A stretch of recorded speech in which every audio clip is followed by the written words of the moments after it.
रणवीर अलाहाबादिया, बीबी की वाइन्स, आशीष चंचलानी, ये लोग आज भी एक साल में एक वीडियो डाल दें तो वो वायरल होनी है। आशीष भाई या फिर भुवन जिस टाइप की वीडियोस बना रहे हैं उस टाइप की अभी भी कोई नहीं बना रहा है, राइट। क्रिएटर बनने का क्यों सोचा? जॉब के बाद जॉब कर रहे थे, जॉब सब कर रहे थे बढ़िया, उसके बाद क्रिएटर बनने का क्यों सोचा? तो मैंने अपने एक एचआर क्लास में प्रेजेंटेशन दी थी कि कैसे कैडबरी ने एक पूरा का पूरा विलेज डेवलप किया था, उसको as a case study present किया था। आगे चल के वही टॉपिक मेरी फर्स्ट रील बन गई। And then what? देन आपको क्या लगा कि यार इंस्टाग्राम पे 1000 व्यूज आ गए, उसको आगे परस्यू करना चाहिए? उसके बाद आपकी क्या स्ट्रैटेजी थी, क्या सोचा फिर आपने? 40,000 रुपए की जॉब छोड़ के एक 5,000 रुपए की इंटर्नशिप कर रहा था मैं। मतलब यूट्यूब पर स्टार्ट करना काफी लेट हो चुका है। डू यू थिंक अभी ऐसा कुछ है? मतलब सैचुरेशन तब होता है जब आप अपनी क्वालिटी को इम्प्रूव नहीं करते। Do you feel the same way कि आज वो टाइम नहीं रह गया है जब कंटेंट क्रिएटर्स बिल्कुल जीरो प्रोडक्शन से स्टार्ट कर सकते थे? क्लर्क की नौकरी करने आया था एक लड़का, उसको उस होटल में नहीं जाने दिया और वही लड़का आगे चल के उस होटल का मालिक बन गया। इस प्लेटफॉर्म पे कई लोग ऐसे भी हैं जो व्यूज और सब्सक्राइबर्स खरीद भी लेते हैं। अल्टीमेटली एक दिन अगर यूट्यूब के पकड़ में वो आ गया तो आपका चैनल भी डिलीट हो जाएगा। मान लो कल यूट्यूब गायब हो जाए तो फिर क्या करेंगे? फिर आपकी लाइफ और आपका बिजनेस कैसे इम्पैक्ट होगा? तो कुछ ना कुछ और आ जाएगा जो YouTube को रिप्लेस करेगा। तो अगर मुझे अच्छी वीडियोस बनाने आता है, लोगों का अटेंशन ग्रैब करना आता है, तो वो जो दूसरा प्लेटफॉर्म रिप्लेस करेगा मैं उसमें चला जाऊंगा। एक ऐसी चीज, the dark side of being a YouTuber. यार यूट्यूबर, आई थिंक मैंने जो लोगों को ट्रैप में फंसते देखा है वो यही है यार कि आप तो अब आपकी एजुकेशन वगैरह सब कंप्लीट हो गई है? हाँ, मेरी एजुकेशन हो गई है। ग्रेजुएशन मैंने क्राइस्ट यूनिवर्सिटी बैंगलोर से की थी और उसके बाद मैं एक साल जॉब कर रहा था और जॉब के साथ साथ मैंने मतलब फिर इसको स्टार्ट किया कंटेंट को, मतलब उसके जस्ट बाद, जॉब के बाद, एक साल की जॉब के बाद। अच्छा, तो वही फिर क्रिएटर बनने का क्यों सोचा? जॉब के बाद जॉब कर रहे थे, जॉब सब कर रहे थे बढ़िया, उसके बाद क्रिएटर बनने का क्यों सोचा? फिर यूट्यूब करते हैं। यार यूट्यूब जो है ना, मतलब मुझे बहुत छोटे में फैसिनेट करता था। जब बीबी के वाइन्स और रणवीर अलाहाबादिया इन सब का मतलब एकदम से राइज होना चालू हुआ था, तो मतलब मैं शायद से पता नहीं 8th 9th 10th जो भी याद भी नहीं है, शायद 7th 8th भी हो सकता है क्लास। तो उस टाइम पे मैं बीबी की वाइन्स का देख देख के ना अपना भी कुछ कुछ बनाता रहता था। अच्छा। और वो डब स्मैश भी आया हुआ था उस टाइम पे, तो ये सब वीडियोस वगैरह बनाना। और मतलब बीबी के वाइन्स काफ़ी पॉपुलर हो गए थे उस टाइम पे, इफ़ यू रिमेंबर। मतलब वो हम एक तरीके से ओजी क्रिएटर हैं, तो उनको देख देख के मतलब मैं भी वाइन्स वगैरह बनाने लगा था। फिर मैंने मतलब टेक वीडियोस भी रिकॉर्ड कर रखी थी। मतलब मैंने अपना माइक्रोमैक्स का एक फ़ोन खरीदा था, तो उसका रिव्यू रिकॉर्ड कर रहा था। तो पता नहीं, मुझे स्टार्टिंग से शौक था कंटेंट का कहीं ना कहीं, वीडियोस। बट फिर हाँ, मतलब मैंने सोचा था कि अभी फिर जब मैं 12th क्लास में पहुंच गया था तो पढ़ाई में फुल फोकस थे। और उसके बाद सोचा था कि यार जब कॉलेज चले जाएंगे तो 12th से रिलेटेड कुछ वीडियोस बनाएंगे, क्योंकि पढ़ाई में ठीक था मैं। तो मतलब मैंने फिर कॉलेज में जाके स्टार्ट किया, कुछ वीडियोस बनाई कि how to get good marks in class 12th, how to score 95+ in class 12th, ये सब।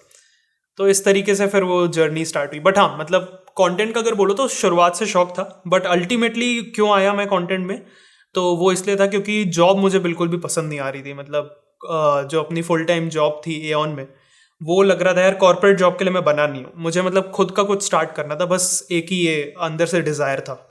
तो जॉब क्विट करके मैं मल्टीपल चीज़ें करने लगा था, कंटेंट भी, डिजिटल मार्केटिंग भी। कैसा होता है जॉब का एक्सपीरियंस? क्योंकि मैंने भी कभी जॉब करी नहीं और ना मुझे करनी थी। पापा का बिजनेस है, तो यहाँ पहले से था कि वहाँ या तो वो करेंगे, अदरवाइज खुद का कुछ कर सकते हो तो खुद का कुछ कर लो। अब खुद का कुछ कर रहे हैं तो डायरेक्टली इसी में आ गए। बट जॉब का एक्सपीरियंस कैसा होता है जो आपने एक साल करी? यार सी ऑनेस्टली मैं बताऊँ तो मेरी कंपनी बुरी नहीं थी, अच्छी कंपनी थी, लोग भी ठीक थे। बस मुझे ये लगा कि यार मैं यहाँ बिलोंग नहीं करता हूँ। मुझे ऐसा लग रहा था कि मैं कुछ और बेटर करने के लिए यहाँ पे हूँ। मतलब जिस टाइप के इंक्रीमेंट्स भी हो रहे थे वहाँ सैलरी पे, मतलब मैं सेटिस्फाइड नहीं था। बस मुझे मतलब मैं फिट नहीं मान रहा था अपने आप को। लोग ठीक थे, हाँ प्रेशर तो होता ही है किसी भी कॉर्पोरेट जॉब में, लेकिन I just felt that I am not a good fit here. Otherwise क्या है यार, मतलब वहाँ पे कुछ सेट स्पेसिफिक टास्क होते हैं जो आपको करने होते हैं, आपको ट्रेनिंग दी जाती है ऑन द जॉब। मैं जिस कंपनी में था mostly on the job training थी और कंसल्टिंग फर्म थी, तो मोस्टली यार आपको मतलब एक set specific kind of task होते हैं जो करने होते हैं। तो वही वैसा ही एक्सपीरियंस था, और रिपोर्टिंग करनी होती है अपने सीनियर को, तो यही सब है। काफ़ी मतलब एक स्टैंडर्ड प्रोसीजर्स होते हैं, ये करो एंड देन। बिल्कुल बिल्कुल, वहाँ पे मतलब ज़्यादा स्कोप नहीं होता क्रिएटिविटी का। अच्छा, एज अ जॉब मतलब कोई ऐसा आप खुद से कोई डिसीजंस नहीं ले सकते, ऐसा भी?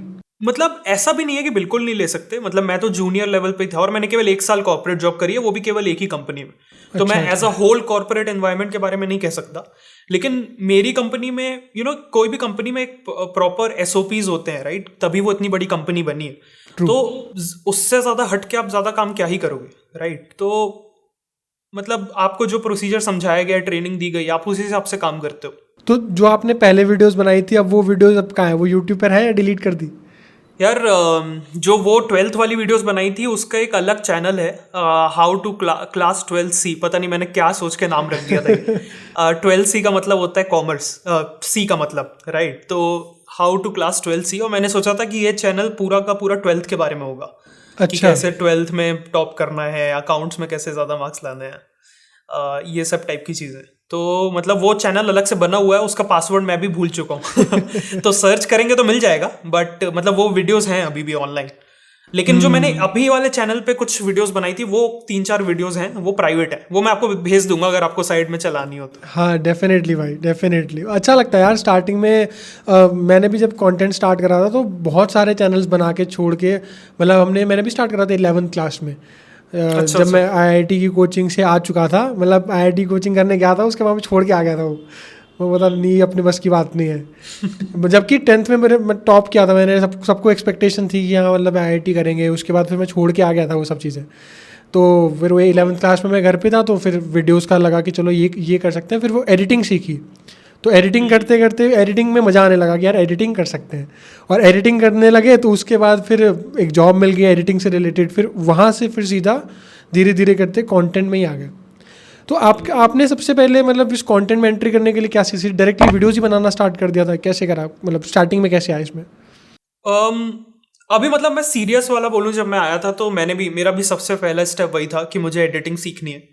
तो मतलब मैंने अपने फादर से रिक्वेस्ट करी थी कि मुझे ना एक लैपटॉप चाहिए रहेगा, मैकबुक एयर, मतलब जो सबसे एंट्री लेवल लैपटॉप है जिसमें एडिटिंग हो सकती है ठीक ठाक लेवल की। तो मैं कहूँगा कि एक तरीके से उन्होंने वो स्टार्टअप कैपिटल दिया था फर्स्ट, जो एंजल इन्वेस्टमेंट होती है, सीड इन्वेस्टमेंट होती है। तो उनके इन्वेस्टमेंट से बेसिकली मैंने लैपटॉप लिया, मैकबुक एयर, 80 या 90,000 का कुछ था वो। और फिर मैंने 15 दिन का एक यूडीमी में कोर्स लिया, जिसको मैंने 15 दिन में ख़त्म किया था, प्रीमियर प्रो की एडिटिंग पे। फिर उसको यूज़ करके फिर मैं वीडियोस बनाना चालू किया। तो मेरा फर्स्ट स्टेप वही था कि एक तो पहले मैंने लैपटॉप लिया अच्छा, जिसमें एडिटिंग हो सके, और उसके बाद फिर एडिटिंग सीखी। और आपको नहीं लगता एडिटिंग, अगर हम जैसे एडिटिंग वगैरह सीख लेते हैं तो काफ़ी बड़ा एज मिल जाता है? क्योंकि मैंने भी एडिटिंग से ही स्टार्ट करा था, तो बाद में जब हम कंटेंट क्रिएशन में आते हैं ना, तो बहुत बड़ा एज मिल जाता है बाकी लोगों के ऊपर जिनको एडिटिंग नहीं आती या जिनको डिज़ाइनिंग नहीं आती। क्योंकि हमें एक वो बहुत कोर स्किल है कंटेंट क्रिएशन का, अच्छी एडिटिंग करना। तो जब आपको एडिटिंग आती है तो आप बहुत अच्छी वीडियोस बना सकते हो। और आपको जब आप आउटसोर्स भी करोगे ना वीडियोस, तो भी आपको पता रहेगा कि यार ये चीज़ अच्छी है, ये चीज़ बुरी है, वीडियोस में ये हो सकता है और ये नहीं हो सकता। Do you agree? I agree, I 100% agree. I think see even after जब मैंने एडिटिंग सीख ली थी, तो करीब 1 साल तक तो पूरी एडिटिंग मैं ही कर रहा था। शायद 1 साल से ज़्यादा भी हो सकता है, मुझे याद नहीं है। और मैं जो एडिटिंग करता था ना, दैट वाज वेरी सिंपल, लेकिन वो बिल्कुल भी नो फ्लफ एडिटिंग थी। मतलब बीच में कोई भी फालतू के गैप्स नहीं, ट्रांजिशंस नहीं, एकदम रेलेवेंट इमेजेस। तो एडिटिंग का जो कोर होता है ना, ठीक है, बाद में एनिमेशंस की क्वालिटी बढ़ जाती है, वो सब चीज़ें हैं, लेकिन एडिटिंग का जो कोर होता है विच इज़ स्टोरी टेलिंग, वो मैंने सीख ली थी। तो जब मैं बाद में आउटसोर्स करता था, या फिर जब अभी मैंने एडिटर को हायर भी किया, तो मैं काफ़ी वैल्यूबल इनपुट्स दे पाता हूँ कि यार यहाँ पे ये ट्रांजिशन में गड़बड़ी है, यहाँ पे ये नहीं होना चाहिए, इसकी स्पीड स्लो करो, थिंग्स लाइक दिस। तो डेफिनेटली आई थिंक अगर आपको कंटेंट क्रिएटर बनना है तो आपको editing, writing, research, all the core things आपको खुद आनी ही चाहिए। आपको जितनी सारे कंटेंट के जो स्टेप्स हैं, राइटिंग से लेकर एडिटिंग तक। एंड आई थिंक एडिटिंग में सबसे इंपॉर्टेंट होता है ना कि विजुअली स्टोरी टेलिंग कर पाते हो। बहुत सारे एडिटर्स मुझे लगता है कि ये मिस्टेक करते हैं कि जब वो वीडियोस बना रहे हैं तो उनके हुक्स में ही बहुत बड़ी प्रॉब्लम्स आ जाती हैं कि हुक्स में जो मैंने बोला है वो विजुअली रिप्रेजेंट ही नहीं हो पाया। तो सबसे बड़ा फेलियर ही वीडियो का वहाँ पर हो जाएगा। उसके बाद जैसा आपने कहा, मैं बिल्कुल इस बात से एग्री करता हूँ, और मैं अपने एडिटर्स को भी ये बार बार सिखाता हूँ कि बहुत फैंसी एनिमेशंस और बहुत फैंसी ट्रांजिशंस लगाना is not something we are looking into. हम ये चाहते हैं कि बहुत ही रेलेवेंट इमेजेस, बी रोल्स सबसे इंपॉर्टेंट होता है। मैं जिस भी एडिटर को हायर करता हूँ मैं उन्हें बताता हूँ कि बी रोल सिलेक्शन आपकी वीडियो का बहुत इंपॉर्टेंट होता है। आप कौन से बी रोल लगा रहे हो और किस तरीके से प्रेजेंट कर रहे हो, और सबसे इंपॉर्टेंट हुक्स में क्या दिखा रहे हो, बहुत इंपॉर्टेंट है। वही आपकी वीडियो को मेक और ब्रेक करेगा। ये मैटर नहीं करता कि आपने कितना अच्छा फैंसी ट्रांजिशंस लगाए हैं, क्या चीज़ें हैं। बिल्कुल बिल्कुल। एंड आपकी जो स्टार्टिंग वाली वीडियोस भी मैंने देखी वो भी काफ़ी वेल प्रोड्यूस थी उस समय। तो उस समय आप जब वाली वीडियोस बना रहे थे उस समय, तो पहले तो ये डिसाइड क्यों करा कि ये मार्केटिंग और ये बिजनेस नीश वाला कंटेंट बनाएंगे? आपने बोला कि आपने पहले बीबी की वाइन्स को भी देखा, उस टाइप का कंटेंट भी बनाया, फिर आपने टेक भी बनाया, देन फिर ये मार्केटिंग और बिजनेस में कैसे आए? जो मेरे पहले बीबी के वाइन्स और ये सब का वाइन्स वगैरह बनाई थी और जो टेक वाला बनाया था वो सब मैंने कहीं पे अपलोड नहीं किया था। अपलोड जो मैंने फर्स्ट किया था वो अपना 12th क्लास वाला कंटेंट ही था। फिर उसके बाद क्या हुआ, कॉलेज टाइम पे ना मैं मतलब पढ़ाई में थोड़ा ज़्यादा फोकस करने लगा और थोड़ा और स्किल डेवलपमेंट, मतलब जैसे एक्सेल सीखना है और भी चीज़ें करने लगा, क्योंकि ऐसा नहीं सोच रखा था कि कंटेंट में ही जाना है। तो उस टाइम पे ना मुझे क्योंकि मेरा कॉमर्स बैकग्राउंड है तो मुझे ना बिजनेस रिलेटेड प्रेजेंटेशंस देना बहुत पसंद था। मतलब पावर पॉइंट प्रेजेंटेशंस को बहुत अच्छा बनाना, प्रेजेंटेबल बनाना और खुद भी एक अच्छे तरीके से तैयारी करके आना कि किसी स्टोरी को हम अच्छे से प्रेजेंट कर रहे हैं। तो मैंने अपने एक एचआर क्लास में प्रेजेंटेशन दी थी कि कैसे कैडबरी ने अपने एम्प्लॉयज़ के लिए एक पूरा का पूरा विलेज डेवलप किया था, उसको as a case study present किया था। And that presentation did really well, मतलब टीचर्स को बहुत पसंद आई, स्टूडेंट्स को बहुत पसंद आई, मेरे पीयर्स को। और आगे चल के वही टॉपिक मेरी फर्स्ट रील बन गई। तो उसको मैंने जब रील बनाया तो मेरा वही टॉपिक था कि कैडबरी ने कैसे अपने एम्प्लॉयज़ के लिए पूरा का पूरा विलेज बनाया। तो मुझे ना बिजनेस प्रेजेंटेशंस देने का बहुत I was fond of that, और मैं बिजनेस केस स्टडीज़ के वीडियोस और पहले भी देखता था जब मैंने खुद कंटेंट स्टार्ट नहीं किया था। तो मैंने सोचा यार this is how I want to start with. तो मेरी जो फर्स्ट वीडियो थी लॉन्ग फॉर्म, मतलब पहले मैंने शॉर्ट से स्टार्ट नहीं किया था, लॉन्ग फॉर्म से ही स्टार्ट किया था। तो मेरी फर्स्ट लॉन्ग फॉर्म वीडियो थी about IKEA and the second was about Coca Cola versus Pepsi. ये सब वीडियोस मैं आपको दे दूंगा, आप यहाँ पे चला। अच्छा, ये अभी आपके चैनल पे नहीं है ना? है बट प्राइवेट है। प्राइवेट है, हाँ। और हल्दीराम्स की वीडियो जो मेरी आज तक की सबसे बेस्ट वीडियो है, वो एक्चुअली सेकंड टाइम मैं बनाया हूँ। मतलब स्टार्टिंग में जब मैंने स्टार्ट किया था तब मैं एक बार बना चुका था, बट ऑब्वियसली उस टाइम तो एकदम बस बिगनिंग थी। फिर जब लॉन्ग वीडियोस नहीं चली थी तब मैंने फिर पहली शॉर्ट बनाई थी, वो कैडबरी वाली। एंड आपने क्यों डिसाइड करा कि शॉर्ट फॉर्म कंटेंट में जा सकते हैं, लॉन्ग फॉर्म कंटेंट को और आगे परस्यू उस समय क्यों नहीं किया? यार उस समय शॉर्ट फॉर्म एक नई नई चीज़ आई हुई थी, है ना, और मतलब मुझे लगा इसको ट्राई करना चाहिए। और मैं केवल यूट्यूब पे फोकस था, इंस्टाग्राम पे बिल्कुल भी फोकस नहीं था। इंस्टाग्राम में खुद भी यूज़ नहीं करता था, मतलब मेरे एक अकाउंट था पड़ा हुआ जिसमें कुछ 150 फॉलोअर्स थे, बस उतना ही है। तो मतलब मैं यूज़ बिल्कुल भी नहीं करता था उसको। तो मैंने यूट्यूब में ही सोचा यार एक शॉर्ट बना के देखते हैं। तो मैंने ये कैडबरी वाली शॉर्ट बनाई और फिर यूट्यूब में वो भी फ्लॉप हो गई। तो मैंने सोचा यार इसको भी इंस्टाग्राम में भी डाल देता हूँ एज अ रील। और इंस्टाग्राम में एज अ रील डाली और उसमें फिर 1000 व्यूज़ आ गए। तो मतलब मैंने ये नहीं सोचा था कि लॉन्ग फॉर्म में क्विट कर दूंगा, लेकिन क्योंकि फर्स्ट रील में ही 1000 व्यूज़ आ गए तो ये बहुत बड़ी अचीवमेंट थी उस टाइम के लिए। तो फिर मैंने शॉर्ट फॉर्म में ही फोकस कर दिया अपना पूरा। एंड एक बात मुझे बहुत अच्छी लगी कि आपने बोला कि आपको जिस चीज़ में इंटरेस्ट था, आपको मार्केटिंग बिजनेस प्रेजेंटेशंस देने में इंटरेस्ट था, आपने उसी चीज़ को आगे परस्यू किया कंटेंट में। एंड आपको भी लगता है कि आपको क्या लगता है कि जब हम कंटेंट बनाते हैं तो हमें उसी चीज़ पर कंटेंट बनाना ज़्यादा बेटर रहता है जिसके बारे में जानने में हमें ज़्यादा इंटरेस्ट है, इंस्टेड ऑफ कि जो चल रहा है मार्केट में उसको कॉपी एंड पेस्ट करें just for the sake of views? वो लॉन्ग टर्म में मुझे लगता नहीं सस्टेन कर पाएगा। बिल्कुल बिल्कुल यार, मतलब मैं इंफोटेनमेंट स्पेस पे हूँ और अभी इस स्पेस में मतलब बहुत सारे ऐसे नीशेज है जो मैंने टच नहीं किए। फॉर एग्जांपल पॉलिटिकल हो गया या फिर ट्रेंडिंग वीडियोस हो गई। लेकिन मुझे पता है, मतलब मुझे किस चीज़ में मज़ा आता है, मुझे मज़ा आता है कि एक ऐसी वीडियो बनानी है जो आज से 10 साल बाद भी कोई देखे, 20 साल बाद भी कोई देखे तो उसको ये वीडियो बहुत ज़्यादा अच्छी लगे, राइट? उसके लिए वो तब भी रेलेवेंट हो। तो मुझे अगर लगता है कि किसी पर्टिकुलर नीश में मैं उतनी हाई क्वालिटी वीडियो नहीं बना पाऊंगा तो मैं उसको टच नहीं करता हूँ अभी के लिए। फ्यूचर में हो सकता है हम एक्सपैंड करें, बट आई थिंक आपको अपने कोर कॉम्पिटेंसी में ही स्टार्ट करना चाहिए। लेटर ऑन आप सोच सकते हो कि यार कैसे मैं एक्सपैंड कर सकता हूँ। तो अभी इंस्टाग्राम के बारे में बताओ कि आपने बोला कि फर्स्ट वीडियो पे 1000 व्यूज़ आ गए, एंड देन आपको क्या लगा कि यार इंस्टाग्राम पे 1000 व्यूज़ आ गए, उसको आगे परस्यू करना चाहिए? उसके बाद आपकी क्या स्ट्रैटेजी थी, क्या सोचा फिर आपने? बस उसके बाद था यार कि अब इसको करना है, क्योंकि उस टाइम पे ना मेरे पास और कुछ था नहीं, मतलब मैं एक 5,000 रुपए की इंटर्नशिप कर रहा था, 40,000 रुपए की जॉब छोड़ के एक 5,000 रुपए की इंटर्नशिप कर रहा था मैं। और मतलब रिलेटिव्स को दिखाने के लिए मैंने कैट की कोचिंग कर ली थी साथ में, ताकि कोई भी पूछे क्या कर रहे हो तो मैं बोल सकूं कि मैं कैट की कोचिंग कर रहा हूँ और मतलब एमबीए करना है। बट मेरे को था कि यार मुझे एमबीए नहीं करना है, ठीक है, मतलब मुझे करना है कुछ अपने दम पे ही, तो वो बस दिखाने के लिए था और साथ में मैं ये कंटेंट ही बना रहा था। तो आपने एमबीए नहीं करी फिर? मैंने एमबीए नहीं करी, मैंने ऑनलाइन पढ़ाई करी है पोस्ट ग्रेजुएशन, क्योंकि मेरा साथ में कंटेंट स्टार्ट हो चुका था तो मेरे पास स्कोप नहीं था ऑफलाइन जाके पढ़ने का। तो फर्स्ट रील वायरल, मतलब वायरल क्या, 1,000 व्यूज आए। फिर मैंने सोचा यार पहला सिग्नल मिला है कहीं से कुछ करने का, तो मतलब पॉजिटिव सिग्नल है, तो मैंने बस वहीं पे वीडियोस बनाना चालू करी। और मुझे ना एक साहिल ब्लूम करके एक ट्विटर में आप जानते होंगे, एक हैं क्रिएटर हैं और शायद से एंटरप्रेन्योर भी हैं, तो उनका एक थ्रेड था the best marketing strategies of all time. तो उसमें उन्होंने बहुत सारी मार्केटिंग स्ट्रैटेजीज लिस्ट कर रखी थी। तो मैंने क्या किया ना, और वो थ्रेड काफ़ी वायरल हो गया था। तो वायरल होने का मतलब है कि लोगों को ये कंटेंट पसंद आया है, राइट। तो मैंने सोचा कि इसी में, क्योंकि वो तो थ्रेड में ट्वीट्स काफ़ी छोटे छोटे थे, तो मैंने सोचा यार इन्हीं को मैं और रिसर्च करके एक्सपैंड करके रील्स में कन्वर्ट करता हूँ। तो मैंने वही करना चालू कर दिया, और उस टाइम पे ऑब्वियसली रिसर्च, राइटिंग, एडिटिंग सब मैं ही कर रहा था। तो एक एक करके की और 6th रील मेरी वायरल हो गई। तो that is how it started. Shorts में लेकिन ये चीज़ है ना कि आपको बड़ी जल्दी एक ग्रेटिफिकेशन मिलता है, और मुझे लगता है कि जो बिगनर कंटेंट क्रिएटर जो स्टार्ट कर रहा है उसके लिए शॉर्ट फॉर्म से स्टार्ट करना इसीलिए बेनिफिशियल है, क्योंकि बहुत जल्दी आपको सिग्नल्स मिल जाते हैं कि आपके लिए क्या चीज़ वर्क कर रही है और क्या चीज़ नहीं वर्क कर रही है ना? बिल्कुल बिल्कुल। अच्छा, 2021 में आपने कंटेंट स्टार्ट किया था, if I am right? Right, तो 6 जून फर्स्ट रील गई थी। हाँ, 6 जून 2021।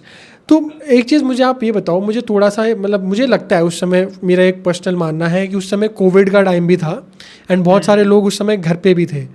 तो डू यू थिंक कि वो कोविड वाले जो कोविड वाला उस समय फिनोमेना चल रहा था, उस चीज़ में ने भी आपका बहुत मतलब आपकी और बाकी कंटेंट क्रिएटर्स की भी हेल्प करी ग्रोथ लेने में, क्योंकि बहुत सारे लोग घर पे थे, लोग बहुत कंटेंट कंज्यूम कर रहे थे घर से, क्या वो भी एक फैक्टर था आपकी ग्रोथ में?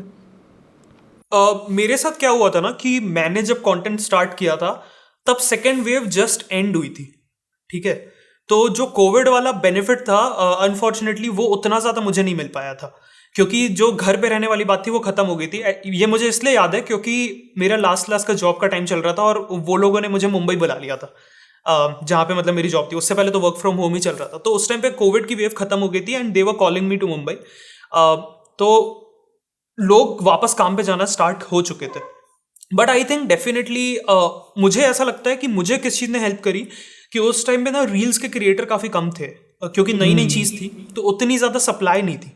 तो मैंने जब वहाँ पे कंटेंट क्रिएशन स्टार्ट किया और मेरा क्योंकि क्वालिटी कंटेंट था तो वहाँ पे मुझे काफ़ी अच्छा पुश मिला। और उतने अच्छे उस टाइम पे, मतलब अभी तो मैं जब जाके देखता हूँ तो काफ़ी क्वालिटी बेकार लगती है, बट उस टाइम पे क्वालिटी ठीक थी, मतलब उस टाइम के हिसाब से, इसलिए वो पुश मिला क्योंकि सप्लाई काफ़ी कम थी और डिमांड ज़्यादा थी।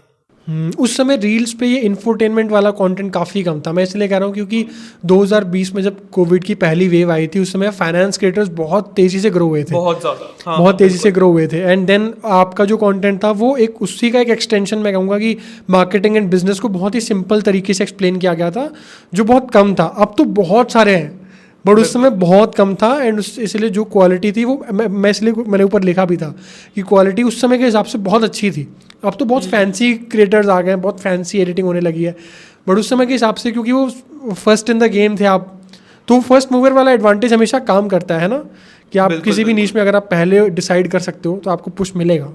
बिल्कुल। एंड कोविड का भी बेनिफिट मुझे डेफिनेटली मिला है, बिकॉज सी कोविड के कारण आई थिंक जो लोग हैं उनकी हैबिट चेंज हुई, वो बहुत ज़्यादा शॉर्ट्स कंज्यूम करने लगे, कंटेंट कंज्यूम करने लगे। तो वो हैबिट तो बनी हुई थी ना इवन आफ्टर कोविड एंडेड, तो उसका बेनिफिट तो था ही। तो अभी आपको 2-3 साल हो चुके हैं आई गेस कंटेंट बनाते हुए, तो अभी आपने 3 ऐसी इंपॉर्टेंट चीज़ें क्या सीखी हैं शॉर्ट्स के बारे में, रील्स के बारे में?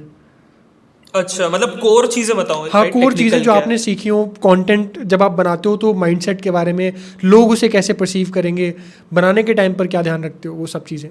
यार देखो, शॉर्ट फॉर्म कंटेंट हो चाहे लॉन्ग फॉर्म कंटेंट हो, सबसे ज़्यादा इंपॉर्टेंट एक ही चीज़ होती है, वो होता है टॉपिक। ठीक है, आप क्या चीज़ के ऊपर बना रहे हो, सबसे इंपॉर्टेंट वही होता है। एक बार आपने वो फिगर आउट कर लिया, सेकंड सबसे इंपॉर्टेंट चीज स्पेशली ऑन इंस्टाग्राम होती है आपका हुक, ठीक है, क्योंकि इंस्टाग्राम उस चीज को बहुत ज्यादा वैल्यू करता है कि यार लोग स्क्रोल करते करते रुक गए, ठीक है, तो हुक इज वेरी इंपॉर्टेंट। दूसरी चीज ये हो गई, and third is I think the presentation and the script, right, the story telling, वो जो बाकी उसके बाद आप दिखा रहे हो हुक के बाद, that is the third thing. तो these are the three things. मतलब मुझे ऐसा लगता है कोई टिप्स ट्रिक्स ऐसे अलग टाइप की तो नहीं है, मतलब इंस्टाग्राम में फिर भी है, बट यू नो तीन चीजें अगर आप मुझसे पूछोगे तो यही है, topic, hook and the story.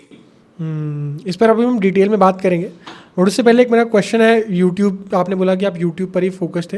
अच्छा, एक चीज़ और है, आपने बोला कि आप यूट्यूब पर ज़्यादा फोकस थे, बट आपकी ग्रोथ पहले इंस्टाग्राम पर हुई है ना? आप मतलब 1 मिलियन पहले इंस्टाग्राम पर हिट कर गए थे, बहुत पहले। हाँ हाँ बिल्कुल, मैं पहले मतलब अभी से 1 साल पहले का आप पूछोगे तो I was basically a Instagram creator primarily, and that was my main income source. पिछले 1 साल से मैंने यूट्यूब में थोड़ा शिफ्ट किया है। हाँ, इसीलिए जब आपने हमारी पहली बार बात हुई थी, आपने बोला था कि मैं यूट्यूब के बारे में बात करना चाहता हूँ, तो मुझे थोड़ा सा सरप्राइज हुआ था। मैंने कहा कि आप स्टार्टिंग, बिकॉज मैं जब से आपको देख रहा हूँ, मैंने आपको इंस्टाग्राम पर सबसे पहले देखा है, Instagram first creator, and then आप, मुझे ऐसा लगा था कि आप यूट्यूब पर उसके बाद शिफ्ट हुए, बट मुझे ये नहीं पता था कि आपने यूट्यूब को एज अ प्राइमरी रख के स्टार्ट करा था, इंस्टाग्राम ग्रो हो गया पहले। राइट। एंड इससे ये भी समझ में आता ना कि हमें अपना जो कंटेंट है वो हर प्लेटफॉर्म पर डिस्ट्रीब्यूट तो करना ही चाहिए, बिल्कुल फिर वो ग्रोथ जहाँ भी हमारी ऑडियंस जहाँ भी होगी वो उस कंटेंट को ढूंढ लेगी। बिल्कुल। आई थिंक सी वीडियो और टेक्स्ट का अलग अलग होता है। मतलब टेक्स्ट कंटेंट है तो आप लिंक्डइन और ट्विटर पे जाओ, लेकिन वीडियो कंटेंट के लिए यूट्यूब और इंस्टाग्राम प्राइमरीली इंपॉर्टेंट है। एंड डू यू थिंक कि यूट्यूब अभी काफ़ी सैचुरेटेड हो चुका है? मतलब अब यूट्यूब पर सक्सेस मिलना मुश्किल है, बहुत बहुत बड़ा क्वेश्चन, बहुत लोग पूछते हैं ऐसे कि अब यूट्यूब का, मतलब यूट्यूब पर स्टार्ट करना अब काफ़ी लेट हो चुका है। डू यू थिंक अभी ऐसा कुछ है? नहीं, मैं ऐसा नहीं सोचता। सी ये जो सैचुरेशन वाली बात है ना, ये मतलब अगर आप 10 साल पहले भी जाके देखोगे ना तो आपको ऐसी वीडियोस मिल जाएंगी, मतलब 5 साल पहले भी, कि यूट्यूब क्या सैचुरेट हो चुका है। तो यूट्यूब का भी सी ये वही बात होगी कहना कि यार जो सिनेमा हॉल्स हैं वो अब सैचुरेट हो चुके हैं, वहाँ पे कुछ नहीं चलता, या फिर नेटफ्लिक्स सैचुरेट हो गया है फॉर एग्जाम्पल, क्योंकि ये तो यूट्यूब तो एक प्लेटफॉर्म है, राइट। अगर आप एक अच्छा कंटेंट बनाओगे तो वहाँ पे वो चीज़ चलेगी। It's all about quality right now, ठीक है। मतलब सैचुरेशन तब होता है जब आप अपनी क्वालिटी को इंप्रूव नहीं कर रहे हो। सिंपल डिमांड और सप्लाई का खेल है, राइट। डिमांड बढ़ती जा रही है क्वालिटी कंटेंट की, और सप्लाई अगर आप दे पाओगे उस क्वालिटी कंटेंट की तो आपकी वीडियोस चलेंगी, राइट। मतलब there are channels right now जो पहली वीडियो में वायरल हो जा रहे हैं, राइट। तो सैचुरेशन का तो कोई सवाल ही नहीं है। YouTube is just a platform. अगर आप वहां पे ऑडियंस की जो डिमांड है अच्छे कंटेंट की वो आप दे रहे हो तो आपकी सक्सेस को कोई रोक ही नहीं सकता। ये क्योंकि बहुत बहुत लोग ये सेम क्वेश्चन ना बार बार पूछते हैं कि अब शायद लेट हो चुका है यूट्यूब पे, यूट्यूब ज़्यादा सैचुरेटेड हो चुका है, बट आई डोंट थिंक कि क्रिएटिविटी वाला जो फैक्टर है ना वो सैचुरेट कभी भी हो सकता है। कि नए क्रिएटर्स हमेशा आते जाएंगे, पुराने रिप्लेस होते जाएंगे, ये तो हमने देख लिया। बीबी की वाइन्स हमने बात करी स्टार्टिंग में कि वो फर्स्ट जनरेशन यूट्यूबर्स थे हमारे इंडिया के, एंड अब वो आगे शिफ्ट हो चुके हैं, उनको रिप्लेस कर दिया है नए बैच ऑफ क्रिएटर्स ने जो बेटर कंटेंट और बेटर स्टाइल से प्रोड्यूस कर रहे हैं। नहीं मतलब ऑनेस्टली मैं एक चीज बोलूंगा, बीबी की वाइन्स और ये सब जो आशीष चंचलानी है अपने, इनको कोई रिप्लेस तो कर ही नहीं सकता, फर्स्ट थिंग, ठीक है। मतलब और दूसरी चीज मुझे ये लगती है कि सी इनका कंटेंट अब, इनका पर्सनल ब्रांड अब इस लेवल पे पहुंच चुका है कि अब इनको रेगुलरली वीडियोस डालने की जरूरत नहीं है। मतलब अगर ये आज 6 महीने बाद भी वीडियो डालेंगे तो बहुत अच्छे व्यूज आने वाले हैं, राइट। और भुवन बम तो अपने मतलब मूवीज और सीरीज इन सब में जा चुके हैं, तो मतलब इनका करियर ट्रेजेक्टरी अभी भी लगातार ऊपर ही चल रहा है। मुझे ऐसा लगता है कि ये कुछ ऐसे क्रिएटर्स हैं जिन्होंने अपने आप को बहुत ही अच्छे से रेलेवेंट रखा है, और कुछ ऐसे भी हैं जो मतलब रेलेवेंसी खो चुके हैं, मतलब सब्सक्राइबर्स मतलब उनके एक टाइम पे बहुत अच्छे आ रहे थे बट अब नहीं है। तो वो जो आपकी बात है कि हाँ कुछ लोग रिप्लेस भी हुए हैं, लेकिन जैसे बीबी के वाइन्स और आशीष चंचलानी है, इन लोगों ने ऐसा कंटेंट बनाया कि ये इररिप्लेसेबल हो गए। बट आपको क्यों लगता है कि क्यों ये लोग अभी तक कोई इनको रिप्लेस नहीं कर पाए, ये आज भी रेलेवेंट हैं? रणवीर अलाहाबादिया, बीबी की वाइन्स, आशीष चंचलानी, ये लोग आज भी एक साल में एक वीडियो डाल दें तो वो वायरल होनी है। बट आपको क्यों लगता है कि क्या ऐसी रीजंस है कि ये लोग रिप्लेस नहीं हो पाए, बट बहुत सारे क्रिएटर जो इन्हीं के साथ थे, इन्हीं के लेवल पर थे, इन्हीं के जैसे व्यूज़ ला रहे थे, वो आज एग्जिस्ट नहीं करते? मुझे वही लगता है यार कि सिंपल डिमांड एंड सप्लाई का खेल है। मतलब आशीष भाई या फिर भुवन जिस टाइप की वीडियोस बना रहे हैं उस टाइप की अभी भी कोई नहीं बना रहा है, राइट। आई थिंक जो भुवन की मेन स्ट्रेंथ है वो उनकी राइटिंग है। आप प्रोडक्शन वैल्यू कितनी भी अच्छी ले आओ, अगर उनके जैसे आप जोक्स पंच लाइन्स ये सब नहीं लिख पाओगे तो आप उनको रिप्लेस नहीं कर सकते, राइट। और वैसे भी यार BB Ki Vines is a brand now, मतलब एवरीवन नोज हिम, तो उस चीज़ को एक ब्रांड वैल्यू तो मिलती है ना, थोड़ा बेनिफिट उसका भी मिलता है। बट अभी भी उनके जैसा कंटेंट कौन बना रहा है मेरे को बताओ, right. There are people who are maybe creating at a similar level, but तब भी यूनिकनेस इनकी उतनी है। आशीष भाई की यूनिकनेस आप देख लो, मतलब ये सब ऐसे क्रिएटर्स हैं जिनकी यूनिकनेस अभी भी बनी हुई है, मतलब इनको कोई रिप्लेस कर नहीं सकता, क्योंकि ये अपने आप में एक यूनिक है। वो जो बोलते हैं ना ब्लू ओशन स्ट्रैटेजी, तो इनका कंटेंट वो वाला है। नहीं, आई एग्री कि आपने बिल्कुल सही पॉइंट बोला कि अभी भी क्रिएटर्स तो हैं बट उनके जैसा कंटेंट शायद अभी लोग क्रिएटर्स नहीं बना पाए हैं, इसीलिए वो आज भी मतलब उनका आज भी pinnacle of content creation YouTube पर माना जाता है, राइट। ठीक है। ऑलराइट, शॉर्ट फॉर्म कंटेंट पर बात करते हैं, जिससे आपने स्टार्ट करा था, जिससे आपको सबसे पहले ग्रोथ और सक्सेस मिली। आपने क्या नोटिस करा पिछले 2-3 सालों में इंस्टाग्राम और यूट्यूब के बारे में कि इंस्टाग्राम पर किस टाइप का कंटेंट चलता है, यूट्यूब पर किस टाइप का चलता है, इन दोनों प्लेटफॉर्म्स के एल्गोरिदम्स कैसे काम करते हैं और क्या डिफरेंसेस है दोनों में? यार सी इंस्टाग्राम में तो मेनली शॉर्ट फॉर्म कंटेंट ही चलता है, अभी रिसेंटली लॉन्ग फॉर्म भी थोड़ा बहुत चलने लगा है, बट इंस्टाग्राम में मैं कहूँगा कि एज आई सेड वहाँ पे हुक बहुत इंपॉर्टेंट है। अगर लोग रुक रहे हैं तो that is very important. Shares are very important, जो खुद इंस्टाग्राम के सीईओ ने भी कहा है, ठीक है। तो ये सारी कुछ ऐसी डिफरेंसेस हैं जो इंस्टाग्राम के एल्गोरिदम को अलग बनाती हैं। लेकिन यूट्यूब का जो एल्गोरिदम है वहाँ पे 2 चीज़ें चलती हैं, एक तो कितने लोग रुक गए स्क्रॉल करते हुए, one is that, second is the average view duration. तो अगर दोनों चीज़ें आपकी अच्छी है तभी वो वीडियो चलती है। मतलब मैंने ये काफ़ी अच्छे से नोटिस किया है मेरे शॉर्ट्स पे कि अगर लोग रुक रहे हैं प्लस वो लॉन्ग इनफ देख रहे हैं तभी वो वीडियोस चलती हैं। और इंस्टाग्राम में ये लॉन्ग इनफ वाला ना उतना ज़्यादा नहीं है, मतलब अगर लोग रुक जा रहे हैं बस और थोड़ा डिसेंट भी देख रहे हैं तो वो रील चल जाती है। मैंने बड़ा मतलब एक इंटरेस्टिंग पैटर्न नोटिस करा है इंस्टाग्राम और यूट्यूब पर हमने कि यूट्यूब पर ना हमें एवरेज व्यू ड्यूरेशन, मान लो 50 सेकंड की शॉट है तो हमें एवरेज व्यू ड्यूरेशन 80-85% के आसपास रखना पड़ता है। मतलब 40 सेकंड के आसपास हमें व्यूअर को रोक के रखना पड़ेगा, तभी हमारी शॉट वो वायरल होगी। एंड जो उस पर एक नया मेट्रिक है view to swipe away ratio, वो 70% के ऊपर होना चाहिए। 10 लोग आए तो 7 रुके हैं वहाँ पर, ठीक है।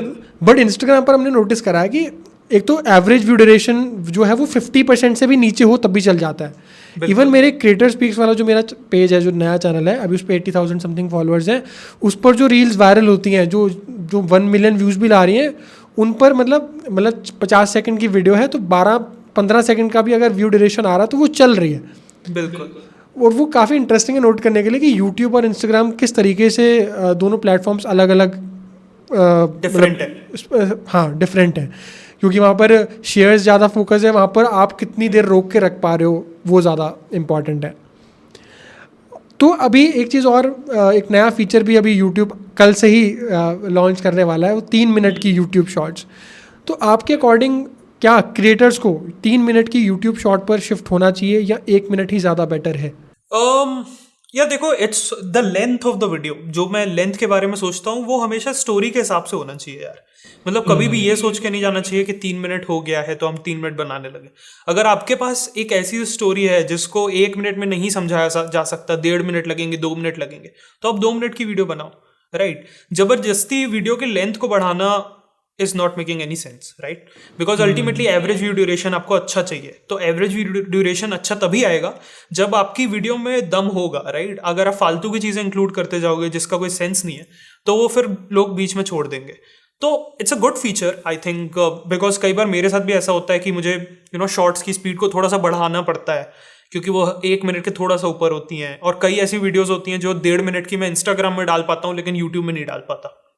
तो it's a good feature in that way, but it's not कि ये करना है कि वो करना है, वो आपकी स्टोरी पे डिपेंड करता है। अगर आपकी स्टोरी 1 मिनट वाली है तो आप 1 मिनट में समझाओ, अगर ज़्यादा है तो फिर उससे ज़्यादा बड़ी बनाओ आप। बट एक चीज़ मैंने आपके साथ बड़ी इंटरेस्टिंग नोटिस करी है कि आपकी जो लॉन्ग वीडियोस भी होती है ना, आप उन्हें इंस्टाग्राम पर एज इट इज़ वर्टिकल में फॉर्मेट करके डाल देते हो एंड आप बहुत अच्छे व्यूज़ कमांड करते हो। तो वो आप कैसे कर पाते हो? आपने अभी कहा कि इंस्टाग्राम पर शॉर्ट वीडियोस ज़्यादा अच्छी चलती हैं, बट आपकी लॉन्ग वीडियोस पर भी 5-5 लाख 1 मिलियन व्यूज़ भी आ जाते हैं, आप वो कैसे कर पा रहे हो? यार ये मैं ऑनेस्टली बोलूँगा कि मैंने एज एन एक्सपेरिमेंटेशन किया था, क्योंकि मतलब मेरे पास शॉर्ट्स थी नहीं डालने को और बहुत टाइम हो गया था, तो मैंने सोचा एक लॉन्ग वीडियो को ही उठा के वैसे वर्टिकल फॉर्म में डाल देते हैं, एंड सरप्राइजिंगली वो अच्छा काम करने लगी और लोगों को बहुत ज़्यादा पसंद आती हैं इंस्टाग्राम में। आई डोंट नो व्हाई, मतलब कंपेयर टू माई शॉर्ट्स मेरी लॉन्ग वीडियोज़ में बहुत ही अच्छे कॉमेंट्स रहते हैं। तो बस मैंने उस हिसाब से फिर डालना चालू कर दिया, एंड आई थिंक जो मेरी एक कोर ऑडियंस बन गई है इंस्टाग्राम में, वो लोग समझ जाते हैं कि ये एक लॉन्ग वीडियो आई है, तो वो लोग देखते हैं, और वीडियोस की क्वालिटी बहुत अच्छी कोशिश हम लोग कर ही रहे हैं रखने की। तो I think it's just that videos are really good and that's why they are working. And I think Instagram ने भी अपना एल्गोरिदम थोड़ा सा ट्यून किया है, थोड़ा सा ट्विक किया है, ताकि लॉन्ग वीडियोस को एकोमोडेट कर सके वो। एंड आपने ना एक चीज़ और मुझे जो आपके कंटेंट में नोटिस हुई कि आपकी जो कोर ऑडियंस है वो बहुत स्ट्रांग बन चुकी है, और वो भी शॉर्ट फॉर्म कंटेंट में। आपने स्टार्ट शॉर्ट फॉर्म कंटेंट से किया था, 1 मिलियन आपने फॉलोअर्स लिए शॉर्ट फॉर्म कंटेंट से, बट अब मुझे ऐसा फील होता है कि आज के टाइम पर वो सेम ऑडियंस बनाना बहुत मुश्किल हो चुका है जो आपकी वैल्यू करे, जो आपके कंटेंट का वेट करे। तो आप शॉर्ट फॉर्म कंटेंट में वो कैसे कर पाए कि आपकी ऑडियंस आपकी वैल्यू करती है, आपका टाइम की आप जो कंटेंट डाल रहे हो उसकी वैल्यू करती है, एंड आप जो कंटेंट डाल रहे हो उसको पूरा देखने की भी कोशिश करती है, एंड तभी आप, मुझे लगता है कि तभी आप इतने अच्छे व्यूज़ भी कमांड कर पा रहे हो। बट ज़्यादातर लोगों का ये मानना है कि शॉर्ट फॉर्म कंटेंट में एक लॉयल कम्युनिटी बनाना मुश्किल है। इस पर आपका क्या ओपिनियन है? इंस्टाग्राम के लिए आप पूछ रहे हो, राइट? हाँ, इंस्टाग्राम पर अभी यार इंस्टाग्राम पे एक्चुअली आई थिंक टाइम बहुत हो गया, राइट? मतलब 3-3.5 साल हो गए अब वीडियोस बनाते हुए, तो काफी लोग हैं जो बहुत टाइम से देख रहे हैं, और क्वालिटी हैज बीन इंक्रीजिंग लगातार। तो मतलब क्वालिटी को हम लगातार बढ़ा रहे हैं, तो वो चीज़ का एक फर्क आ जाता है। तो सी अल्टीमेटली ऑडियंस जो आ रही है ना, मैं ये मानता हूँ कि ऑडियंस कभी भी ओन्ड नहीं होती है। मतलब ओन्ड आपकी ऑडियंस होती नहीं है कि आप ओन करते हो उस ऑडियंस को, ठीक है? ऑडियंस को हर बार आपको कमाना पड़ता है। आप एक रील खराब डालोगे, कुछ और ऐसे लोग होंगे जो अगली रील नहीं देखेंगे। आप 2 रील खराब डालोगे, फिर कुछ ऐसे लोग होंगे जो छोड़ते चले जाएंगे। ऐसे ही करके कंटेंट क्रिएटर्स जो नीचे जाते हैं, जिनका फॉल होता है, वो ऐसे ही होता है। क्वालिटी को हमेशा ऊपर रखो और ऑडियंस की रिस्पेक्ट करो कि उन्हें हमेशा अच्छी क्वालिटी कंटेंट चाहिए, तो वो एक ऑडियंस फिर बनती जाती है, क्योंकि उनको ट्रस्ट होता है कि यार पिछली रील अच्छी थी, इनकी पिछली 5 रील्स अच्छी थी, नेक्स्ट वाली भी अच्छी होगी। और आप उनके मतलब ट्रस्ट को ब्रेक मत करो इन टर्म्स ऑफ क्वालिटी, तो वो एक कोर ऑडियंस बन जाती है। तो ये चीज़ कभी प्रेशर नहीं डालती कि लास्ट वीडियो मेरी इतनी अच्छी चली है, नेक्स्ट उससे अच्छी चलनी चाहिए, या नेक्स्ट उससे बेटर होनी चाहिए? तो इस चीज़ से कभी प्रेशर नहीं आता आपके ऊपर? नहीं, प्रेशर तो आता है यार। And how do you handle it? Creation से आई मीन हम अपना बेस्ट काम कर सकते हैं यार। मतलब प्रेशर इन द सेंस, मैं ये सोचता हूँ कि मुझे अपनी वीडियोस को लगातार बेटर बनाते जाना है। तो जो वो एटॉमिक हैबिट्स में जेम्स क्लियर ने बताया ना, 1% बेटर, सो वो प्रिंसिपल हम यूज करने की कोशिश करते हैं कि यार एक वीडियो में लाइटिंग बेटर कर ली, एक वीडियो में स्टोरी टेलिंग बेटर कर ली, हुक को थोड़ा सा और टाइट बना लिया, इस टाइप की चीज़ें करनी होती हैं। मतलब इससे ज़्यादा हम क्या ही कर सकते हैं, जस्ट मेक लिटिल इंप्रूवमेंट्स। और जापान की भी एक वो है ना फिलोसफी, काइजन, आई थिंक जो टोयोटा वगैरह भी यूज़ करते हैं, तो वहाँ पे भी basically it's just consistent small improvements. And कभी ऐसा हुआ है कि कंटेंट करते करते, क्योंकि शॉर्ट्स तो ऐसा है कि बहुत हेक्टिक है, मुझे ऐसा लगता है कि डेली अगर आप शॉर्ट कर रहे हो तो आपको डेली नए आइडियाज़, डेली कंटेंट बनाना है, वो लगता है आसान है बट है नहीं। तो बर्नआउट हुआ है कभी? बर्नआउट फील हुआ है करते करते कि यार अब बहुत ज़्यादा हो रहा है शॉर्ट्स पे? हाँ हुआ है, बर्नआउट हुआ है यार, मुझे मल्टीपल टाइम्स हुआ है। मतलब फिर ऐसा हो जाता है यार कि आइडियाज़ ही नहीं आते हैं। बर्नआउट में मैं तो मानूंगा कि मेन वो creative block plus creative block, तो ये होता है यार। आई थिंक क्रिएटर्स की लाइफ में काफ़ी कॉमन है burnout, but I think because मैं क्वालिटी पे फोकस करता हूँ, तो वो जो बर्नआउट है ना, वो मेरे को थोड़ा टाइम मिल जाता है मुझे अपने साथ। मतलब मैं रेस्ट कर लेता हूँ, अपने आप को वापस से रिचार्ज करने का मुझे वो टाइम मिल जाता है। और जैसे ये मेरी लॉन्ग वीडियोस का भी आप देखोगे तो काफ़ी लंबा गैप है, राइट? तो ये वो वाला प्रेशर नहीं होता है कि यार अभी 10 दिन में निकालनी है, 1 हफ्ते में निकालनी है। तो बर्नआउट तो होता है डेफिनेटली। आई थिंक वो केवल मेरी अपनी जॉब में नहीं है, आई थिंक हर जॉब में हो जाता है। शॉर्ट फॉर्म कंटेंट की हम बात करें तो आपने दोनों प्लेटफॉर्म्स क्रैक कर रखे हैं, आपने यूट्यूब भी क्रैक करा है, आपने इंस्टाग्राम भी क्रैक करा है, बट आपके अकॉर्डिंग अगर आपको आज दोबारा स्टार्ट करना होता तो आप कौन सा प्लेटफॉर्म पहले प्रेफर करते, इंस्टाग्राम या YouTube for short form content?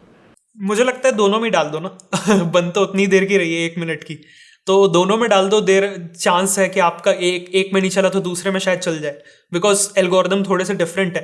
तो जिसमें चल जाए फिर आप उसको थोड़ा फोकस होकर परस्यू कर सकते हो। बट शॉर्ट फॉर्म कंटेंट का मैं तो बोलूँगा कि अगर कोई स्टार्ट कर रहा है तो दोनों प्लेटफॉर्म में आप डालो। इसके अलावा भी आजकल प्लेटफॉर्म्स हैं, हम लोग कई बार बात करते हैं फेसबुक, ट्विटर, स्नैपचैट इवन। आपने कभी एक्सप्लोर करें ये वाले प्लेटफॉर्म्स की, इन पर भी कंटेंट डाल के देखा हो, कुछ क्या रीच आ रही है उस पर? मैंने फेसबुक में वो जो इंस्टाग्राम में अपना फीचर आता है ना, हाँ हाँ। सेम उसमें पोस्ट हो जाता है, इंस्टाग्राम में डालो और उसमें सेम पोस्ट हो जाता है, तो वो सब मैंने किया है, बट उतना ज़्यादा मुझे उसमें रिजल्ट मिला नहीं और मेरा वो फोकस भी नहीं रहा है कभी। लिंक्डइन में मैंने टेक्स्ट कंटेंट भी ट्राई किया है, लेकिन सब चीज़ों को ट्राई करने के बाद ना मैं कंक्लूजन में वही पहुंचा हूँ कि मुझे बहुत ज़्यादा फोकस्ड रहना है एक या दो प्लेटफॉर्म्स में। जैसे अभी मेरा मेन फोकस यूट्यूब है, तो मतलब कंक्लूजन मेरा वही है कि अगर आप एक प्लेटफॉर्म में फोकस करो ना तो वो ज़्यादा बेटर है, क्योंकि मैं जिन क्रिएटर्स को एडमायर करता हूँ उनका भी मैंने जर्नी जब देखी है, तो वो लोगों ने भी अपने आप को एक ही प्लेटफॉर्म में फोकस्ड रखा है, और बाद में फिर जब उनकी टीम बहुत बड़ी हो जाती है तो यार फिर रीपर्पस हो जाती हैं चीज़ें, फिर वो टीम हैंडल कर लेती है। But as a core strategist I think अगर कोई स्टार्ट कर रहा है तो एक या दो प्लेटफॉर्म से ज़्यादा फोकस नहीं करना चाहिए। ये सेम चीज़ काव्या ने भी हमें बोली थी कि जब आप स्टार्ट कर रहे हो तो एक प्लेटफॉर्म को प्राइमरी बना के चलो और दूसरे को बस थोड़ा साइड में कि इसको अभी ज़्यादा ध्यान है, बट कंटेंट डालते रहो उस पर, सेम कंटेंट ही डालना है, पोस्ट ही करना है तो पोस्ट करते जाओ, बट प्राइमरी फोकस एक प्लेटफॉर्म पे होना चाहिए। जब वो क्रैक हो जाए देन अगेन जो आपने बोला टीम बड़ी हो जाए तो आप रिपर्पस कर सकते हो। करेक्ट। अभी हम यूट्यूब की बात करें, आपका मेन फोकस आपका यूट्यूब चैनल है, सेम मुझे भी एज अ प्लेटफॉर्म यूट्यूब काफ़ी पसंद है कंटेंट क्रिएशन के लिए।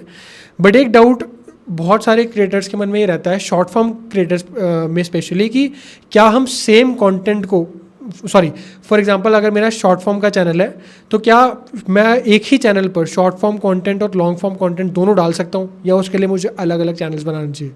तो इस पर आप तो एक ही चैनल पर कर रहे हो दोनों चीज़ें, इस पर आप क्या टेक है? यार मेरा जो एक्सपीरियंस है और मेरी जो रिसर्च है उसके हिसाब से कोई फर्क नहीं पड़ता अगर आप शॉर्ट फॉर्म और लॉन्ग फॉर्म एक ही चैनल पे बनाओ, ठीक है, क्योंकि एल्गोरिदम ही डिफरेंट है दोनों का। मतलब मेरी जो काफ़ी ऑडियंस है वो शॉर्ट फॉर्म की ऑडियंस लॉन्ग फॉर्म वीडियोस नहीं देखती है, और लॉन्ग फॉर्म वाली शायद शॉर्ट फॉर्म फिर भी देखती होगी, लेकिन शॉर्ट फॉर्म वाली ऑडियंस लॉन्ग फॉर्म वीडियोस उतनी नहीं देखती है। तो एल्गोरिदम ही काफ़ी डिफरेंट है। मतलब अगर आप एक अच्छी लॉन्ग फॉर्म वीडियो बनाते हो तो वो एक अलग तरीके से यूट्यूब उसको पुश करता है और ऑडियंस उसको देखती है, और शॉर्ट फॉर्म कंटेंट को अलग ऑडियंस देखती है, वो अलग फीड है उसकी शॉर्ट्स फीड, तो बिल्कुल अलग है। और मेरी एक्सपीरियंस में और मेरी रिसर्च में कोई भी उससे नेगेटिव इम्पैक्ट नहीं होता है। बट जैसे शॉर्ट फॉर्म से जो सब्सक्राइबर्स आते हैं हमारे चैनल पर, देन जब हम लॉन्ग फॉर्म कंटेंट उस सेम चैनल पर बनाएंगे तो क्या वो वाले जो सब्सक्राइबर्स हैं फिर वो मैटर नहीं करने चाहिए ना? क्योंकि हम फिर एक्सपेक्ट नहीं कर सकते कि वो वाले जो सब्सक्राइबर्स हैं जो शॉर्ट फॉर्म कंटेंट से आए हैं वो सेम सब्सक्राइबर्स लॉन्ग फॉर्म भी देखेंगे। तो मान लो अगर मेरे 1 मिलियन सब्सक्राइबर्स हैं तो जब मैं लॉन्ग वीडियो डालूंगा तो मैं एक्सपेक्ट नहीं कर सकता कि मेरे 1 लाख व्यूज़ आ जाएंगे। हमें वो बिल्कुल अलग तरीके से। हाँ, आज के टाइम पे सब्सक्राइबर्स तो मैटर ही नहीं करते। मतलब आपके शॉर्ट फॉर्म से भी अगर 1 लाख सब्सक्राइबर्स आ जाएंगे तो आप तब भी एक्सपेक्ट नहीं कर सकते कि मेरे शॉर्ट फॉर्म में 1 लाख व्यूज आ जाएंगे, ठीक है? हाँ, बिकॉज सब्सक्राइबर्स को कंटेंट दिखाना यूट्यूब ने बंद कर दिया है। वो ये देखता है, मतलब सब्सक्रिप्शन फीड में आता है, दैट्स इट। मतलब जो सब्सक्राइबर्स अपनी सब्सक्रिप्शन फीड में जाएंगे जहां पे उनके वो चैनल्स दिखते हैं जिनको उन्होंने सब्सक्राइब किया है, वहां पे अगर जाके वो क्लिक कर रहे हैं दैट इज फाइन। उसके अलावा सब्सक्राइबर्स ज्यादा होने से कम होने से कोई बेनिफिट नहीं रह गया है, ठीक है? It's all about your returning viewers and your new viewers. अगर आपका कंटेंट किसी ने पहले देखा है और उसको वो बहुत पसंद आया तो नेक्स्ट आप जो वीडियो डालोगे यूट्यूब उनको दिखाएगा, वेदर वो सब्सक्राइबर है या नहीं उससे फर्क नहीं पड़ता, राइट? सिमिलरली अगर आप एक नया चैनल में जा रहे हो और एक नई शॉर्ट डालते हो, ठीक है, तो यूट्यूब उनको कुछ ना कुछ लोगों को तो दिखाएगा ही टेस्ट करने के लिए। और अगर 100 लोगों को दिखाएगा, मान लो 20 लोगों को बहुत पसंद आई और 80 लोगों ने स्वाइप अवे कर दिया, तो वो 20 लोगों को कितनी पसंद आई, बहुत ज़्यादा पसंद आई, तो उस हिसाब से वो उन 20 लोगों के डेमोग्राफिक्स को समझेगा कि इनकी एज क्या है, इनकी लैंग्वेज क्या है, इनका लोकेशन क्या है, उस हिसाब से फिर वो और लोगों को दिखाएगा। तो सब्सक्राइबर्स आज के टाइम पे यूट्यूब में मैटर ही नहीं करते, इसीलिए आज 0 सब्सक्राइबर्स वाले जो न्यू चैनल खुलते हैं वो भी वायरल हो रहे हैं। वो भी वायरल हो जा रहा है। यूट्यूब का ये मतलब एक वो है ना कि यूट्यूब एज अ प्लेटफॉर्म भी काफ़ी इवॉल्व कर चुका है कि अब ज़्यादा डिस्कवरेबिलिटी छोटे चैनल्स को भी मिल रही है। अभी वो कुछ नए फीचर्स भी आ रहे हैं, हाइप एंड बाकी सारे, जो छोटे चैनल्स को डिस्कवर होने के लिए ज़्यादा बन रहे हैं। तो ये चीज़ बहुत जो छोटे क्रिएटर्स पूछते हैं मुझसे भी कि मतलब अगर छोटा चैनल है तो हम कैसे ग्रो कर सकते हैं, तो मुझे ये लगता है कि कंटेंट पर फोकस करो इंस्टेड ऑफ कि आपके सब्सक्राइबर्स कितने हैं। वो बस एक वैनिटी मैट्रिक मुझे लगता है रह गया है एक ब्रांड्स के लिए। बिल्कुल बिल्कुल बिल्कुल, वो शो ऑफ का मैट्रिक है। हाँ, वो शो ऑफ का मैट्रिक आज की डेट में रह गया, बट ऑडियंस कितनी लॉयल है आपके कंटेंट के साथ, कितना आपसे इंटरेक्ट करते हैं, वो ज़्यादा मैटर करता है। वो न्यू और रिटर्निंग वाला जो आपने बोला, वो काफ़ी इंपॉर्टेंट मैट्रिक है ना। राइट। अच्छा, एक बड़ी इंपॉर्टेंट चीज़ जो मैंने बहुत सारे क्रिएटर्स के साथ देख रखी है, वो ये कि इंस्टाग्राम पर बहुत सारे क्रिएटर्स ऐसे हैं जो बहुत अच्छे व्यूज़ कमांड कर लेते हैं, बट देन वो सेम क्रिएटर्स यूट्यूब पर उतने अच्छे व्यूज़ कमांड नहीं कर पाते हैं। सेम कंटेंट है, सेम सब कुछ है, बट व्यूज़ बहुत अलग अलग है। वहाँ पर 1 मिलियन सब्सक्राइबर फॉलोअर्स है इंस्टाग्राम पर, बट यूट्यूब पर उतने अच्छे सब्सक्राइबर्स नहीं हैं। बट आपके केस में आप दोनों प्लेटफॉर्म बहुत अच्छा क्रैक कर चुके हो।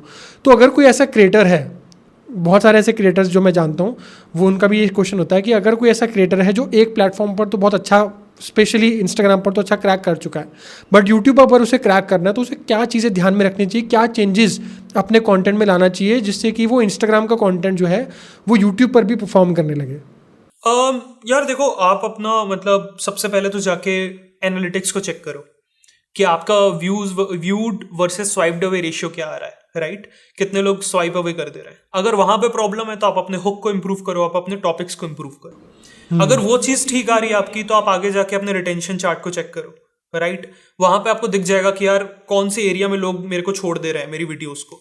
अगर वो कोई पर्टिकुलर एरिया आपको समझ में आ रहा है कि यार मैंने जब ये सेंटेंस बोला तो लोगों ने छोड़ दिया, तो मे भी नेक्स्ट टाइम से आप नेक्स्ट रील में उस टाइप के सेंटेंसेस को हटा सकते हो, राइट? ताकि रिटेंशन बना रहे। तो दो ही चीजें हैं शॉर्ट्स को चलाने की, एक तो व्यूड वर्सेस स्वाइप्ड अवे, मतलब कितने लोग आपकी रील में रुके, और दूसरा कितने लोगों ने लंबा पूरा एंड तक देखा।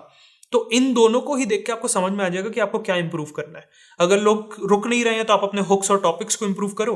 अगर लोग रुक रहे हैं शुरुआत में लेकिन एंड तक नहीं देख रहे, तो आप अपनी स्क्रिप्ट और स्टोरी टेलिंग को इंप्रूव करो। अभी आप कितना टारगेट करते हो अपनी वीडियोस और शॉर्ट्स में कि इतना व्यू टू स्वाइप अवे रहना चाहिए एंड इतना एवरेज व्यू ड्यूरेशन रहना चाहिए? मैं दोनों को 75% टारगेट करता हूँ। मतलब 75% लोग रुकने चाहिए और 75% एवरेज रिटेंशन आना चाहिए, तो ये फिर अच्छी चलती हैं वीडियोस। और आपकी मोस्ट वायरल वीडियोस जो है उनका मैट्रिक्स अभी इतने ही होंगे? मेरी मोस्ट वायरल रील जो है, सॉरी शॉर्ट जो है, वो डॉम्स के ऊपर है। कितने व्यूज हैं उस पे? इसमें व्यूज हैं 25 मिलियन। अच्छा। रिटेंशन है वो है 87%। कितने सेकंड की वीडियो है ये? ये आई थिंक 45 to 50 सेकंड्स की होगी।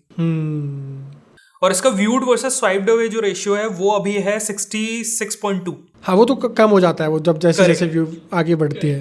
करेक्ट। तो इसका वो इतना है, बट मेरे को याद है कि जब ये स्टार्टिंग में वायरल होना चालू हुई थी तब इसका viewed versus swiped away I think around 85 था, 80 प्लस था, और रिटेंशन वाज अराउंड 90। हमारी भी जितनी मोस्ट सारी वायरल वीडियोस होती हैं, जितनी हम भी यही टारगेट करते हैं कि 75 से ऊपर स्वाइप अवे और 80% के अराउंड रिटेंशन। और मैंने देखा कि इन्फोटेनमेंट जो हम जिस कैटेगरी में हम लोग वीडियोस बनाते हैं, इन्फोटेनमेंट वीडियोस, वो 45 to 50 सेकंड वाली जो रेंज है ना, बेस्ट है अभी के लिए। अब 3 मिनट वाले आ जाएगा तो पता नहीं, बट अभी के लिए जब तक कि 1 मिनट वाली शॉर्ट्स चल रही थी, 50 सेकंड वाला एक मुझे लगता है स्वीट स्पॉट है। यूट्यूब में एक और चीज़ जो शॉर्ट्स होती है ना, what I have observed is, and मतलब और भी लोगों से सुना है मैंने, एक्सपर्ट से, कि लॉन्गर शॉर्ट्स ज़्यादा अच्छी काम करती है। ट्रू। अगर आप 20 सेकंड, 15 सेकंड, 25 सेकंड की बना दोगे तो उनके चलने के चांसेस कम है कंपेयर टू 40, 50, 55 सेकंड्स की जो शॉर्ट्स। ये तो प्रूव भी हो चुका है। वो पैडी गैलोवे ने एक पूरी स्टडी कंडक्ट कराई थी 4000 5000 चैनल्स की, एंड उसमें भी यही था कि 45-50 सेकंड्स वाली जो शॉर्ट्स हैं वो ज़्यादा बेटर परफॉर्म करती हैं। करेक्ट। ये मैंने अपने चैनल में देखा है, वो क्रिएटर स्पीक्स जो हमारे ये वाला चैनल है, इस पर मेरी सारी वीडियोस 59 सेकंड की होती हैं, क्योंकि मैं इसमें खुद लिखता हूँ तो मैं लंबा लंबा लिख देता हूँ। मैं पूरा 1 मिनट तक लिखता हूँ, पूरा सब कुछ जितना मुझे आता है, तो 1 मिनट में मुझे ज़बरदस्ती काटना पड़ता है लास्ट वाला पार्ट, लेकिन वो वीडियोस मेरे मेन चैनल के कंपैरिजन में ज़्यादा बेटर परफॉर्म करती हैं। Got it. बट आपने अभी शॉर्ट्स की क्वांटिटी बहुत कम कर दी है, आप बहुत ज़्यादा फोकस लॉन्ग पे करो, तो ऐसा क्यों है कि शॉर्ट्स क्यों कम कर दिया आपने? शॉर्ट्स भी आप साथ साथ में कंटिन्यू कर सकते थे एंड अच्छे व्यूज़ उसमें ले सकते थे, ज़्यादा ग्रोथ हो सकती थी। यार मेरा पैशन है ना, वो लॉन्ग फॉर्म वीडियोस ही रहा है हमेशा से। और मुझे ऐसा लगता है कि मुझे जो भी बनाना है, चाहे मैं शॉर्ट्स बनाऊँ चाहे लॉन्ग बनाऊँ, उसकी क्वालिटी मतलब एब्सोल्युटली बेस्ट होनी चाहिए।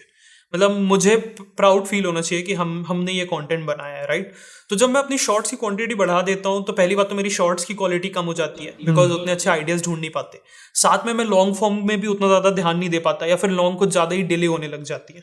तो ये वाली बात है. तो I think it's all about the quality. And I think shorts की क्वांटिटी कम करने के बाद भी इंस्टाग्राम में व्यूज़ काफ़ी अच्छे ही हैं शॉर्ट्स में. मतलब मेरे average views around 8 lakhs, 1 million ऐसे हैं.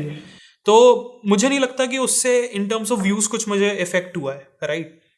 और मैंने ये देखा है कि मैं जिस टाइप का क्रिएटर हूँ, I am not quantity focused at all. मतलब मुझे फ़र्क नहीं पड़ता कि मैं कितनी ज़्यादा वीडियोस डाल रहा हूँ. मुझे बस ये है कि मुझे अच्छी से अच्छी बनानी है. तो इसलिए मैंने वहाँ पे क्वांटिटी कम कर दी है और फोकस अपना थोड़ा सा लॉन्ग फॉर्म में शिफ्ट कर दिया है. तो इसमें तो एक फिर बड़ी जो बहुत सारे लोग ये कहते हैं कि कंसिस्टेंसी बहुत इंपॉर्टेंट है आपके कंटेंट क्रिएशन वाले पार्ट में. तो फिर आप वो तो बिल्कुल ही ब्रेक हो जाता है वाला मिथ कि कंसिस्टेंसी उतनी ज़्यादा इंपॉर्टेंट नहीं है. डू यू एग्री कि कंसिस्टेंसी, क्यों मैं आपके केस में इसलिए पूछ रहा हूँ कि आप तो 1 million करने के बाद आपने कंसिस्टेंसी ब्रेक करी है, क्योंकि उससे पहले आप कंसिस्टेंटली वीडियोस अपलोड कर रहे थे. बट आप अब आपने कम कर दिया क्योंकि आप एक प्लेटफॉर्म अचीव कर चुके हो. बट स्टार्टिंग जो क्रिएटर कर रहा है उसके लिए क्या कंसिस्टेंसी इंपॉर्टेंट है?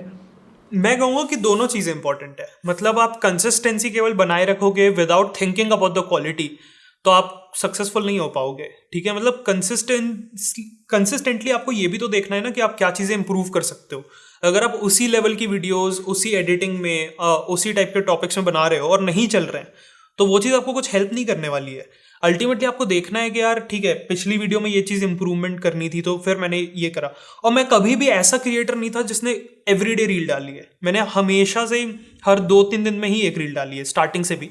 हो सकता है पहले ऑल्टरनेटिव डे था एकदम बिगनिंग में, लेकिन मैंने कभी भी ऐसा नहीं किया कि मुझे हर दिन डालना ही डालना है. ये ऐसा नहीं था कभी. मतलब हमेशा से मैंने ये सोचा है कि यार ठीक है, हुक कैसे बेटर हो सकते हैं और स्टोरी कैसे बेटर हो सकती है, टॉपिक्स कैसे बेटर हो सकते हैं. अगर आप वो नहीं सोचोगे तो कंसिस्टेंसी आपको कैसे हेल्प करेगी. आपको हर वीडियो में बेटर तो करना ही पड़ेगा. अगर आपकी नहीं चल रही है तो आप आइडेंटिफाई तो करो कि वो क्यों नहीं चली. इसका रीजन ये नहीं हो सकता कि कंसिस्टेंट नहीं थे इसलिए नहीं चली. अगर एक अच्छी वीडियो होगी तो वो चलेगी चलेगी. हाँ, ये चीज़ बड़ी इंपॉर्टेंट है ना कि मतलब आपकी जो भी वीडियो नहीं चल रही है उसमें कुछ ना कुछ आपने गलती करी है. नहीं चल रही मतलब आपने ही गलती करी है, एल्गोरिदम का कोई गलती नहीं उसमें. बिल्कुल. लोग एल्गोरिदम को ब्लेम करते हैं ना कि एल्गोरिदम हमें सपोर्ट नहीं करता है, वो सब चीज़ें. बट एक चीज़ बड़ी इंपॉर्टेंट जो मुझे जाननी है वो ये कि आपने शॉर्ट्स बना के आपको 3 साल हो चुके हैं, आप शॉर्ट्स पे लगातार काम करते हो और आपने एज अ शॉर्ट क्रिएटर भी काफ़ी लंबे समय तक सस्टेन करा है. बट आज एक बड़ा इंपॉर्टेंट और बहुत लोग इस बारे में क्वेश्चंस करते हैं कि शॉर्ट्स क्रिएटर्स की उतनी लंबी लाइफ नहीं है, या शॉर्ट्स क्रिएटर 6 महीने बाद ख़त्म हो जाएंगे, 1 साल बाद ख़त्म हो जाएंगे. उस चीज़ को आप कैसे देखते हो कि क्या शॉर्ट्स क्रिएटर्स की लाइफ सच में इतनी कम है, या it all depends about the content creator जो कंटेंट बना रहा है? I think the second thing that you said, it's all about, again मैं बहुत ज़्यादा आई थिंक इस वर्ड को रिपीट कर रहा हूँ, क्वालिटी को. बट आई थिंक वो सच भी है, राइट. आई थिंक जैसे आपने बोला ना कि यूट्यूब अब सैचुरेट हो गया है, सेम वही बात इसमें आ जाती है. मतलब कई लोग पूछते हैं कि सैचुरेट हो गया है, तो सेम वही बात है कि short form content is here to stay, right. वो भी सैचुरेट नहीं होने वाला है. बट उसमें सस्टेन वही लोग करेंगे जो डिमांड है वो दे पा रहे हैं, बेटर क्वालिटी दे पा रहे हैं, राइट. तो इट्स ऑल अबाउट कि यार वही लोग सस्टेन करने वाले हैं जो री इन्वेंट कर रहे हैं अपने आप को, क्वालिटी इंप्रूव कर रहे हैं. और जो लोग नहीं कर रहे हैं, अगर 10 जन हैं जो एक ही टाइप का कंटेंट बना रहे हैं जिनकी क्वालिटी उतनी अच्छी नहीं है, एडिटिंग उतनी अच्छी नहीं है, टॉपिक्स अच्छे नहीं है, तो वो सब नहीं चल पाएंगे, राइट. और जो ऐसे लोग हैं जो कुछ यूनिक ला रहे हैं, वो लोग आज भी ग्रो होंगे उतनी ही तेजी से जो 3 साल पहले मेरी ग्रोथ हुई थी, या फिर जो कोविड के टाइम पे इन्फ्लुएंसर्स की ग्रोथ हुई थी. तो it's all about creating great content. तो अभी अब जब मतलब इससे भी वो आता है कि अगर एक मतलब शॉर्ट्स क्रिएटर्स किसी को आज स्टार्ट करना हो, किसी को आज अपना पहला शॉर्ट चैनल बनाना हो, तो उसे क्या एडवाइस दोगे आप? वही आई थिंक पहले आप देखो मार्केट में चल क्या रहा है. अगर आपकी नीश कोई पर्टिकुलर है जो आपको इंटरेस्ट है, फॉर एग्जांपल फाइनेंस है या फिर बिजनेस है, तो या फिर पॉलिटिक्स है, तो आप देखो कि जो आपके कॉम्पिटिटर्स हैं वो लोग की कौन सी टाइप की वीडियोस चल रही हैं, राइट. उससे आपको ये समझ में आएगा कि ऑडियंस को क्या पसंद है. फिर आप उसको ट्विस्ट करके या फिर री इन्वेंट करके, थोड़ा सा मॉडिफाई करके आप टॉपिक्स अपने खुद के बना सकते हो और फिर आप उनको ला सकते हो. तो अच्छे टॉपिक लाओ, अच्छे हुक्स लाओ और फिर अच्छी स्टोरी टेलिंग और अच्छी एडिटिंग के साथ उसको प्रेजेंट करो. Very interesting. तो अभी आप अपनी शॉर्ट्स के बारे में बताओ कि जब आप शॉर्ट्स बनाते हो उनकी प्रोडक्शन कैसी दिखती है, आप कैसे टॉपिक्स आइडेंटिफाई करते हो, कैसे उसकी राइटिंग करते हो, राइटिंग में क्या क्या चीज़ें ध्यान रखते हो, एंड देन एडिटिंग कैसे करते हो, एंड देन उसके बाद पोस्ट करने के बाद और पोस्ट करने के दौरान क्या क्या चीज़ों का ध्यान रखते हो. वो पूरी स्टेप बाय स्टेप प्रोसेस कैसी होती है? श्योर। तो सबसे पहले तो वही टॉपिक्स आते हैं। तो टॉपिक्स में शॉर्ट्स में मैं थोड़ा अपने इंट्यूशन पे भी ध्यान देता हूँ कि मुझे कोई पर्टिकुलर टॉपिक पढ़ के अगर मुझे वो वाव फैक्टर लग रहा है उस टॉपिक को पढ़ के या उस आर्टिकल को पढ़ के, तो मुझे लगता है कि हाँ ये इसको मैं शॉर्ट में कन्वर्ट कर सकता हूँ। फॉर एग्जाम्पल जैसे हमने एक रील बनाई थी कि इंडियन क्रिकेटर्स खेलते वक्त सैटेलाइट से कनेक्टेड रहते हैं। हाँ, तो ऑब्वियसली जो टॉपिक था वो ये नहीं था, राइट? टॉपिक वाज अबाउट जो उनकी स्मार्ट वेस्ट होती है उसके बारे में आर्टिकल था। अब उसमें उसकी हेडलाइन ये नहीं थी कि cricketers are connected with satellite, but जब मैंने आगे जाके पढ़ा तो मैंने देखा कि there are around 30 satellites, 20 satellites, जो भी था उतनी सैटेलाइट से वो कनेक्टेड रहती है, स्मार्ट वेस्ट सिग्नल भेजती है। तो टॉपिक बहुत अच्छा लगा पहली बात तो मुझे, और दूसरी बात मुझे रियलाइज हुआ कि यार इसमें हुक बहुत अच्छा बन सकता है कि cricketers are connected with a satellite while playing. तो मैंने उसको चूज कर लिया, रिसर्च करी मल्टीपल आर्टिकल्स के बेस पे, जो वो प्रोडक्ट था उसकी वेबसाइट में जाकर रिसर्च करी, एसेट्स वगैरह कलेक्ट कर लिए, फोटोज और ये सब, और एक स्क्रिप्ट लिख ली, शूट करा उसे नॉर्मली और फिर एडिटर को भेज दिया। फिर उसके बाद उसे थोड़ा सा समझा दिया कि हुक में कैसा होना चाहिए। मतलब हुक को कॉम्प्लीमेंट करने के लिए आप एक फेमस क्रिकेटर को दिखाओ और साथ में एक ऊपर सैटेलाइट दिखाओ और एक लाइन एनिमेशन के थ्रू उसको कनेक्टेड दिखाओ, बिकॉज वो काफ़ी यूनिक था ये, राइट? तो ये एक पूरी प्रोसेस थी, और उसके बाद की एडिटिंग तो फिर एडिटर ही संभाल लेते हैं। फिर बस नॉर्मल अपलोड करते समय आई थिंक एक अच्छा कवर बनवा लेते हैं हम इंस्टाग्राम में, और बस एक 1 लाइन कैप्शन डाल दिया और नॉर्मल अपलोड कर दिया। मेन चीज़ मतलब शॉर्ट्स में ये आपने बोली थी कि टॉपिक्स होती है, हर बार कैसे टॉपिक्स आइडेंटिफाई करते हो जो हर बार वायरल जाए, हर बार अच्छा परफॉर्म करें? क्योंकि मैंने देखा है कि मतलब हमें भी ये पता है कि एक शॉर्ट वायरल होने से या एक वीडियो वायरल होने से आपकी कोई लाइफ चेंज नहीं होने वाली। You need a formula to make consistently viral videos. तो वो आपका फॉर्मूला क्या है कि जिससे आप आइडेंटिफाई कर पाते हो कि अच्छा ये वाली वीडियो या ये वाला टॉपिक वायरल हो सकता है रील्स पे और शॉर्ट्स पे? देखो एक तो भाई एक इंट्यूशन भी हो जाती है अभी, मतलब इतना 3-3.5 साल हो गए हैं तो पता चल जाता है कि यार ये टॉपिक चल सकता है। One is that, and secondly मैं मतलब अपने फ्रेंड्स फैमिली से डिस्कस भी करता हूँ कई बार, क्योंकि मुझे लगता है कि यही लोग तो हैं हमारी ऑडियंस, राइट? तो अगर हमें वीडियो डालने से पहले ही उनसे डिस्कस करते बन जा रहा है तो मैं डिस्कस करता हूँ। मतलब मैं अपने फ्रेंड को फ़ोन लगाता हूँ, एक चेन्नई में मेरे एक फ्रेंड रहते हैं, उनको फ़ोन लगाता हूँ और सीधा मैं अपना हुक बोल देता हूँ जैसे फ़ोन लगाया और बोल दिया कि इंडियन क्रिकेटर्स खेलते वक्त सैटेलाइट से कनेक्टेड रहते हैं, और फिर उनका रिएक्शन देखता हूँ कि यार उनका क्या रिएक्शन आ रहा है इस चीज़ पे, राइट? मतलब अगर बहुत वाव फैक्टर लग रहा है उन्हें, या फिर उन्हें एकदम से अम्यूजमेंट फील हो रही है कि यार ये क्या एकदम से बोल दिया, तो मुझे लगता है हाँ ठीक है, एक सैम्पल टेस्ट हो गया इस चीज़ का और ये अच्छी चल सकती है। तो इंट्यूशन है प्लस थोड़ा बहुत टेस्टिंग है, और उसके बाद भी लेकिन कुछ रील्स नहीं चलती हैं, वो तो होता ही है। तो रिस्क तो हमेशा होता है कोई रील का नहीं चलने का, but this is how I decide कि ये टॉपिक सही है कि नहीं। ये तो मतलब नहीं चलने वाला तो वो हिट और मिस तो होता ही रहता है, क्योंकि हम लोग तो अभी 60 वीडियोज़ अ मंथ टारगेट करते हैं, अपने वीडियो पे 50 डाल ही लेते हैं और उसमें से 20 फेल होनी होती है। मतलब वो अभी इतना सब्सक्राइबर्स और इतना व्यूज़ बेस बनाने के बावजूद भी ऐसी वीडियोज़ निकल आती हैं जो 10,000 व्यूज़ पे ख़त्म हो जाती हैं। बिकॉज हम लोग मैं थोड़ा सा क्वांटिटी फोकस्ड क्रिएटर हूँ कि मुझे क्वांटिटी पे ज़्यादा पुश करना है, स्केल बहुत बड़ा होना चाहिए मुझे, मेरे जैसे वो रणवीर अलाहाबादी वाले स्ट्रैटेजी। तो मैं थोड़ा सा उस चीज़ पे फोकस करता हूँ कि जितना बड़ा डिस्ट्रीब्यूशन हो उतना बड़ा बेटर है। बट आपके अकॉर्डिंग जो भी नए क्रिएटर्स आ रहे हैं, जो आज आप देख रहे हो, जो आपकी तरह का कंटेंट बनाने की कोशिश कर रहे हैं या जो कुछ नया करने की भी कोशिश कर रहे हैं, बट आपके अकॉर्डिंग कुछ ऐसी कॉमन मिस्टेक्स क्या आपने नोटिस करी हैं उन लोगों के कंटेंट में जो वो अपने कंटेंट में करते हैं? कुछ ऐसी कॉमन मिस्टेक्स जो छोटे क्रिएटर्स कर रहे हैं जिसकी वजह से वो ग्रो नहीं कर पा रहे हैं? यार आई थिंक वही है, मुझे ऐसा लगता है हुक्स में उतना ज़्यादा फोकस नहीं है, टॉपिक्स में फोकस नहीं है। मतलब देखो, आप अब अगर चाहोगे कि जो 3 साल पहले वीडियोस चलती थी वही आज फिर चल जाए तो वो चीज़ पॉसिबल नहीं है, राइट? तो जैसे फॉर एग्जांपल जो मैंने कैडबरी वाली वीडियो बनाई थी या फिर स्टारबक्स के ऊपर बनाई थी जो मेरी फर्स्ट वायरल रील हुई थी, तो वो आज के टाइम पे नहीं चलेंगी। आज आपको सबसे पहले घुसने से पहले एक don't just get into this, पहले आप एक प्रॉपर मार्केट रिसर्च करो। कोई भी बिजनेस स्टार्ट करने से पहले रिसर्च की जाती है, राइट? तो आप एक प्रॉपर रिसर्च करो कि यार इस मार्केट में चल क्या रहा है, लोग जो सक्सेसफुल हैं उनके हुक्स कैसे हैं, उनकी एडिटिंग कैसी है, उनके किस टाइप के टॉपिक्स हैं, वो बोल कैसे रहे हैं। आप एक प्रॉपर रिसर्च तो करो, और उसके बाद आपको खुद, जैसे हमने स्टार्टिंग में बात करी, आपको खुद कोर स्किल्स आनी चाहिए। राइटिंग की स्किल्स हो गई, रिसर्च की स्किल्स हो गई, थंबनेल्स की स्किल्स हो गई और एडिटिंग की स्किल्स हो गई, ये सब आप खुद सीखो तब आप इसमें घुसो, क्योंकि आज के टाइम पे आप विदाउट क्वालिटी आप यहाँ सक्सीड नहीं कर सकते। ये तो है, छोटे क्रिएटर्स में काफ़ी चीज़ें प्रॉब्लम भी। अच्छा, एक चीज़ और जो मैंने नोटिस करी है कि शॉर्ट्स में ना मुझे ऐसा फील होता है कि एक आइडेंटिटी बनाना, कि आपको लोग नाम से जाने, वो बड़ा मुश्किल है, क्योंकि आपके पास 1 मिनट का टाइम होता है। अब उसमें आप या कंटेंट डिलीवर कर लोगे या आप खुद को डिलीवर कर लोगे, तो एक ही चीज़ हो सकती है। बट आपने वो बहुत सक्सेसफुली करा है, लोग आपको जानते हैं, आपकी कोर ऑडियंस है।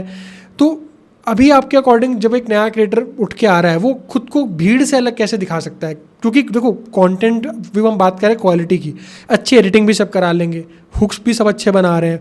बहुत सारे ऐसे क्रिएटर्स देखे मैंने जो हुक्स भी अच्छे बनाते हैं, क्वालिटी भी है, बट स्टिल वो उतना ग्रो नहीं कर पा रहे हैं। तो क्योंकि एक और ना फॉर्मूला तो सबको पता लग चुका है कि अच्छे हुक होने चाहिए, फिर अच्छा स्क्रिप्टिंग होनी चाहिए, वो फॉर्मूला सबके पास जा चुका है। बट अब यहाँ के बाद जब अब वो फॉर्मूला सबको पता है, अब आप क्या क्या कैसे उस भीड़ से अलग खुद को दिखाओगे? फॉर एग्जाम्पल, अगर आज आपको दोबारा यूट्यूब स्टार्ट करना होता, तो आज आपकी क्या स्ट्रैटेजी होती, गिवन दैट आपको सारी नॉलेज है, आज आपकी क्या स्ट्रैटेजी होती खुद को उस भीड़ से अलग दिखाने के लिए? यार अगर आप मेरा कंटेंट देखोगे तो मैं एक नॉर्मल टॉकिंग हेड वीडियोस ही बनाता हूँ, राइट? मतलब मैंने बहुत ज़्यादा कुछ अलग रिवॉल्यूशनरी करने की कोशिश नहीं करी अपने कंटेंट में, ठीक है? आई थिंक मैंने अपने ना जो कोर चीज़ें होती हैं उन्हीं पे फोकस किया है। सही बताऊँ तो स्टैंड आउट करने के लिए मैंने ऐसा कुछ नहीं किया। I just came and I wanted to take the quality in every level to next level, right? तो मेरा तो स्टैंड आउट करने का वही रीज़न है। मुझे ऐसा लगता है कि आज जो हम क्वालिटी बना रहे हैं इन टर्म्स ऑफ एडिटिंग और ये वो मतलब रिसर्च हो गई और अपनी स्टोरी टेलिंग हो गई, वो कोई नहीं कर रहा है इतना अच्छे लेवल पे। मतलब हैं, मुझसे आगे लोग हैं जो कर रहे हैं, लेकिन काफ़ी कम है, राइट? बट स्टैंड आउट करना है तो यार आप कुछ अलग करने की सोचो, मुझे ये लगता है। जैसे मेरी नीश में तो अब ये टॉकिंग हेड में बहुत सारे लोग ऑलरेडी हो गए हैं, राइट? मे बी आप कुछ यूनिक टॉपिक्स ला सकते हो, यू नो। अगर आपको हट के दिखना है तो आपको कुछ हट के करना पड़ेगा, सिंपल एज दैट। जैसे मैंने simple production value story telling को नेक्स्ट लेवल पे ले जाने की कोशिश करी, खुद को अलग दिखाने के लिए।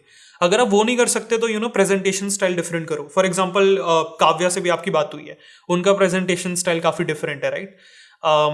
मंकी मैजिक जो व्लॉग बनाते हैं, हाँ, उनका आप देख लो तो उनके व्लॉग्स काफ़ी हाई प्रोडक्शन वैल्यू हैं, तो उनका एक हटके काम है। तो अगर आपको हटके दिखना है तो आप कुछ हटके करो, आप ऑब्जर्व करो लोग जो हटके काम कर रहे हैं। मे बी आप किसी से कुछ ले सकते हो, किसी से कुछ ले सकते हो और अपना एक यूनिक स्टाइल बना सकते हो। यार एक चीज़ मुझे ना बड़ी फील होती है कि लोग आज से कुछ, मतलब आज भी कई लोग ये कहते हैं कि आप कंटेंट, अगर आज आपको सक्सेसफुल कंटेंट क्रिएटर बनना है और आपके पास, अगर आप ज़ीरो से स्टार्ट कर रहे हो तो आपको कुछ नहीं चाहिए, आप एक फ़ोन से, कैमरा से स्टार्ट कर सकते हो। बट मुझे थोड़ा सा ऐसा फील होता है कि नहीं, अब वो शायद टाइम नहीं है जब आप बिल्कुल ही ज़ीरो प्रोडक्शन कॉस्ट से स्टार्ट कर सकते हो। इधर आपको बहुत अच्छी एडिटिंग अगर आप करना चाहते हो, आपके पास एक अच्छा सेटअप होना ही चाहिए, उसके बिना आप अच्छी एडिटिंग नहीं कर पाओगे। Do you feel the same way कि आज वो टाइम नहीं रह गया है जब कंटेंट क्रिएटर्स बिल्कुल ज़ीरो प्रोडक्शन से स्टार्ट कर सकते थे? Right, I agree. ये तो मैं बिल्कुल अग्री करता हूँ कि यार अब आप सोचोगे कि यार ना कैमरा आपका अच्छा है, ना माइक अच्छा है, और आप मतलब टॉपिक्स भी अच्छे नहीं ला रहे, तो फिर तो कोई चांस नहीं है, right? But I would still say कि ऐसा अगर कोई क्रिएटर है जिसका कंटेंट नेक्स्ट लेवल है लेकिन कैमरा उतना अच्छा नहीं है, तब भी वो चल सकता है। माइक अच्छा होना बहुत ज़रूरी है, लेकिन आपका कंटेंट कुछ अलग ही है, जो कि बहुत टफ है ऑनेस्टली, बिकॉज इतने सारे क्रिएटर्स आ गए हैं कि ऑलमोस्ट सारी चीज़ें तो कवर ही हो चुकी हैं, बहुत सारी चीज़ें। तो अगर आप कुछ अलग एकदम ही हटके टॉपिक्स और रिसर्च या स्टोरी टेलिंग नहीं ला पा रहे हो, तो आपके कैमरा क्वालिटी, एडिटिंग, ये सब अच्छी होना ज़रूरी है। बिकॉज ये कॉम्पिटिशन इतना बढ़ गया है, तो आज अगर आप कंटेंट में घुस रहे हो तो don't just get into this for a hobby. मतलब ठीक है, या तो आप हॉबी के लिए घुसो, लेकिन अगर आपको इसमें ग्रोथ चाहिए तो आप ऐसे नहीं घुस सकते कि आपने कुछ भी इन्वेस्ट नहीं किया और सिंपली मतलब आप आके बना रहे हो। Take it like a business, कोई एक स्टार्टअप कैपिटल लाओ, कुछ डिसेंट कैमरा, डिसेंट माइक, ये सब तो चाहिए ही है minimum. And do you think कि खाली शॉर्ट्स बना के एक क्रिएटर खुद को सस्टेन कर सकता है money wise? I think so. मुझे ऐसा लगता है कि वही अगेन, अगर आप यूनिक हो, हटके कर रहे हो काम, तो आप सस्टेन कर सकते हो। नहीं, sustain in the sense, money sense में, कि आप पैसा इतना कमा रहे हो कि आप खुद को, मतलब आपके लिविंग भी एक्सपेंसेस भी कवर्ड है, आप बचा भी ले रहे हो, एंड देन कंटेंट पे भी आप इन्वेस्ट कर पा रहे हो। रिस्क है डेफिनेटली, ठीक है, क्योंकि ऐसा हो सकता है कि भाई एल्गोरिदम चेंज हो गया या फिर सप्लाई बहुत बढ़ गई, बट अभी जो सिनेरियो है, अगर आप एक top notch short form creator हो तो आप मनी वाइज भी खुद को सस्टेन कर सकते हो, बट टॉप नॉच होना चाहिए आप, मतलब टॉप 5% में तो होना ही चाहिए किसी भी नीश में। अगर आप एक इंफोटेनमेंट क्रिएटर हो तो टॉप 5% में होगे तभी आप एक अच्छा पैसा कमा रहे होगे, उससे नीचे वाले उतना अच्छा पैसा नहीं कमा पाते हैं। मनी भी हम पूरा एक डिस्कशन अभी करेंगे। एल्गोरिदम चेंज आपने बोला कि एल्गोरिदम चेंज हो जाता है। What do you mean by कि एल्गोरिदम चेंज हो जाता है, कि क्या शॉर्ट्स पे व्यूज आने एकदम बंद हो जाते हैं? एल्गोरिदम चेंज मुझे थोड़ा सा समझाओ कि आपके अकॉर्डिंग एल्गोरिदम चेंज क्या है? यार इंस्टाग्राम के लिए मैं स्पेसिफिक बोल रहा हूँ ये चीज, क्योंकि यूट्यूब का एल्गोरिदम में मुझे काफी ट्रस्ट है, क्योंकि वो यूट्यूब का एल्गोरिदम ऑडियंस को मिरर करता है। ट्रू।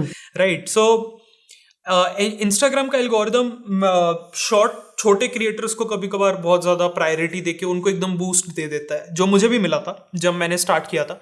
जो आप देखते होगे ना इंस्टाग्राम में ऐसा बहुत होता है कि कोई क्रिएटर एकदम से आया और 2 महीने बाद 3 महीने बाद 1 मिलियन पे है। हाँ। राइट, ये आपको बहुत दिखेगा, बहुत वो होगा। केवल इंस्टाग्राम में ही दिखेगा, क्योंकि इंस्टाग्राम का एल्गोरिदम थोड़ा सा अजीब है इन सब सेंस में। वो एकदम से बहुत तेजी से किसी को बढ़ा देता है, भले ही क्वालिटी शायद उतनी ग्रोथ को डिजर्व ना करती हो। राइट, तो इंस्टाग्राम के एल्गोरिदम में मुझे उतना भरोसा नहीं रहता कि कब वो चेंज हो जाए, क्या हो जाए। अभी जैसे लोग देखो, आप इंस्टाग्राम में बनाओगे कंटेंट कि मेरे हुक्स अच्छे हो, लोग रुक जाए, उसके लिए आप ऑप्टिमाइज करोगे, थोड़े टाइम बाद पता चले वो एवीडी पे वो ऑप्टिमाइज कर दे। तो ये मैं बोल रहा हूँ। लेकिन यूट्यूब क्या क्या होता है ना, यूट्यूब एक स्टेबल चीज है, उसको बहुत ज्यादा एक्सपीरियंस है कि किस तरीके से टारगेट करना है। इसीलिए मैं भी कहता हूँ कि यूट्यूब मुझे सबसे ज़्यादा पसंद है, इंस्टाग्राम पसंद नहीं है, बिकॉज वो आप एग्जैक्टली उनके ग्राफ्स भी बदलते रहते हैं। आप उनका इंसाइट्स में जाओगे, वो ट्रांसपेरेंट भी नहीं है कि कभी आप पे ग्राफ दिखेगा, कभी आपका व्यू ड्यूरेशन दिखना बंद हो जाएगा। बट यूट्यूब जब से हमने स्टार्ट करा है, जब से यूट्यूब आया है, वो बहुत ट्रांसपेरेंट है। आपको एग्जैक्टली पता चलेगा कितने रिटर्निंग व्यूअर्स हैं, कितने नए व्यूअर्स हैं, कितने आपका वॉच टाइम है, क्या आपका एवीडी वगैरह है, सब कुछ। राइट, ऑलरेडी ये हमारा सारा शॉर्ट्स का डिस्कशन होगा। अब हम चलते हैं लॉन्ग फॉर्म कंटेंट पे। तो शॉर्ट फॉर्म से जब आप लॉन्ग फॉर्म में स्विच करते हो, आपने जब स्विच करा था तो आपने क्या दिमाग में रखा था, एक्सपेक्टेशंस क्या थी कि इतने व्यूज़ आएंगे या नहीं आएंगे, या आपने व्यूज़ छोड़ ही दिए थे, सिर्फ क्वालिटी पे फोकस करूँगा एंड देन व्यूज़ आएंगे? तो उस समय आपकी क्या एक्सपेक्टेशंस थी जब अपने शॉर्ट फॉर्म से लॉन्ग फॉर्म में स्विच किया था? उस टाइम तो मैं सोचता था यार 10-15 हज़ार व्यूज आ जाएंगे तो मैं बहुत खुश हो जाऊंगा, बिकॉज लॉन्ग फॉर्म में व्यूज लाना लगता था यार ये इम्पॉसिबल टास्क है, क्योंकि बहुत ही टफ लगता था उस टाइम पे जब मैं तुरंत स्विच करना चालू किया था। और एक लॉन्ग फॉर्म वीडियो बनाना ऐसा लगता है कि 30-40 शॉर्ट्स बनाने के बराबर है, क्योंकि बहुत ज़्यादा टाइम लगता है, बहुत ज़्यादा रिसर्च लगती है, तो काफ़ी डिफिकल्ट है long form content compare to short form content first. तो व्यूज़ के बारे में मैंने यही सोचा था कि यार 10-15 हज़ार व्यूज़ आए तो लगेगा कि हाँ यार कुछ हो रहा है। तो that was my target initially. और तो आपने जब स्टार्टिंग में वीडियोस बनाना स्टार्ट करी, आपकी स्टार्टिंग की 2-3, एक इलॉन मस्क पे वीडियो थी, एक इमरजेंसी पे वीडियो थी, वो वाली वीडियोस कंपैरेटिवली आज के वीडियोस के कंपैरेटिवली उतना अच्छा परफॉर्म नहीं कर पाई थी। आपके अकॉर्डिंग क्या ऐसे रीजंस थे या क्या ऐसी मिस्टेक्स आपने उस कंटेंट में करी कि वो इतना अच्छा परफॉर्म नहीं कर पाई? इलॉन मस्क वाली वीडियो तो ट्रेंडिंग टॉपिक पे थी, क्योंकि उस टाइम पे ट्विटर को खरीद रहे थे वो। हाँ। तो मैंने सोचा था कि उस पे ही बना सकते हैं। राइट, तो मैंने बस वो एक दिन की रिसर्च करके 5 मिनट की वीडियो बना दी थी। राइट, और उसमें एडिटिंग भी खुद ही कर रखी है मैंने। तो आई थिंक वो तो simply it was not a good video and that's why it didn't work. Right, अच्छी वीडियो ही नहीं थी ना, थंबनेल उसका अच्छा था, वो थंबनेल भी मैंने खुद बनाया था। और उस टाइम पे मैंने यूट्यूब का जो मार्केट रिसर्च में अभी लोगों को करने को बोल रहा हूँ ना, वो मैंने खुद नहीं कर रखी थी उतनी ज़्यादा कि कैसे अच्छा कंटेंट बनाया जाता है, क्या किया जाता है, वो बस बिगिनिंग थी।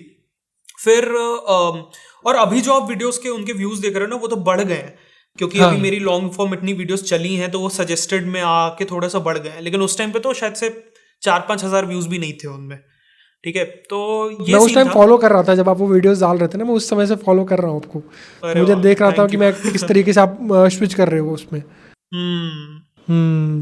तो उसके बाद जब आपके साथ पहली जो वायरल वीडियो थी, how a poor Korean boy built hyundai, वो आपने बनाने के लिए क्या फिर आपने वही मार्केट रिसर्च वाली बात आ गई कि वो वीडियो बनाने के लिए आपने क्या प्रिपरेशंस करी थी, कैसे फिगर आउट करा कि AI वाली इमेजेस हम यूज़ कर सकते हैं एक फॉर्मेट बनाने के लिए? वो उसकी स्टोरी बताओ कि वो कैसी वीडियो बनाई आपने? यार सी इमरजेंसी वाली वीडियो मैंने जब डाली, उसके बाद भी मेरी कोई वीडियो है क्या इमरजेंसी के बाद? हाँ, वो प्लेन वाली एक वीडियो है। राइट, हाँ, जो प्लेन क्रैश हुआ था। तो एक प्लेन क्रैश वाला वीडियो डल गया था, एक इमरजेंसी डल गया था, एक इलॉन मस्क डल गया था, तीनों बहुत ही अलग अलग जॉनर के वीडियोस है, राइट। तो उसके बाद मैंने एक कम्युनिटी पोस्ट डाला था कि किस टाइप की वीडियोस आप देखना पसंद करेंगे, ऑडियंस से पूछा था। तो उसमें सबसे ज़्यादा वोट्स आए थे बिजनेस कॉन्टेंट के लिए, आई थिंक 90% था अराउंड।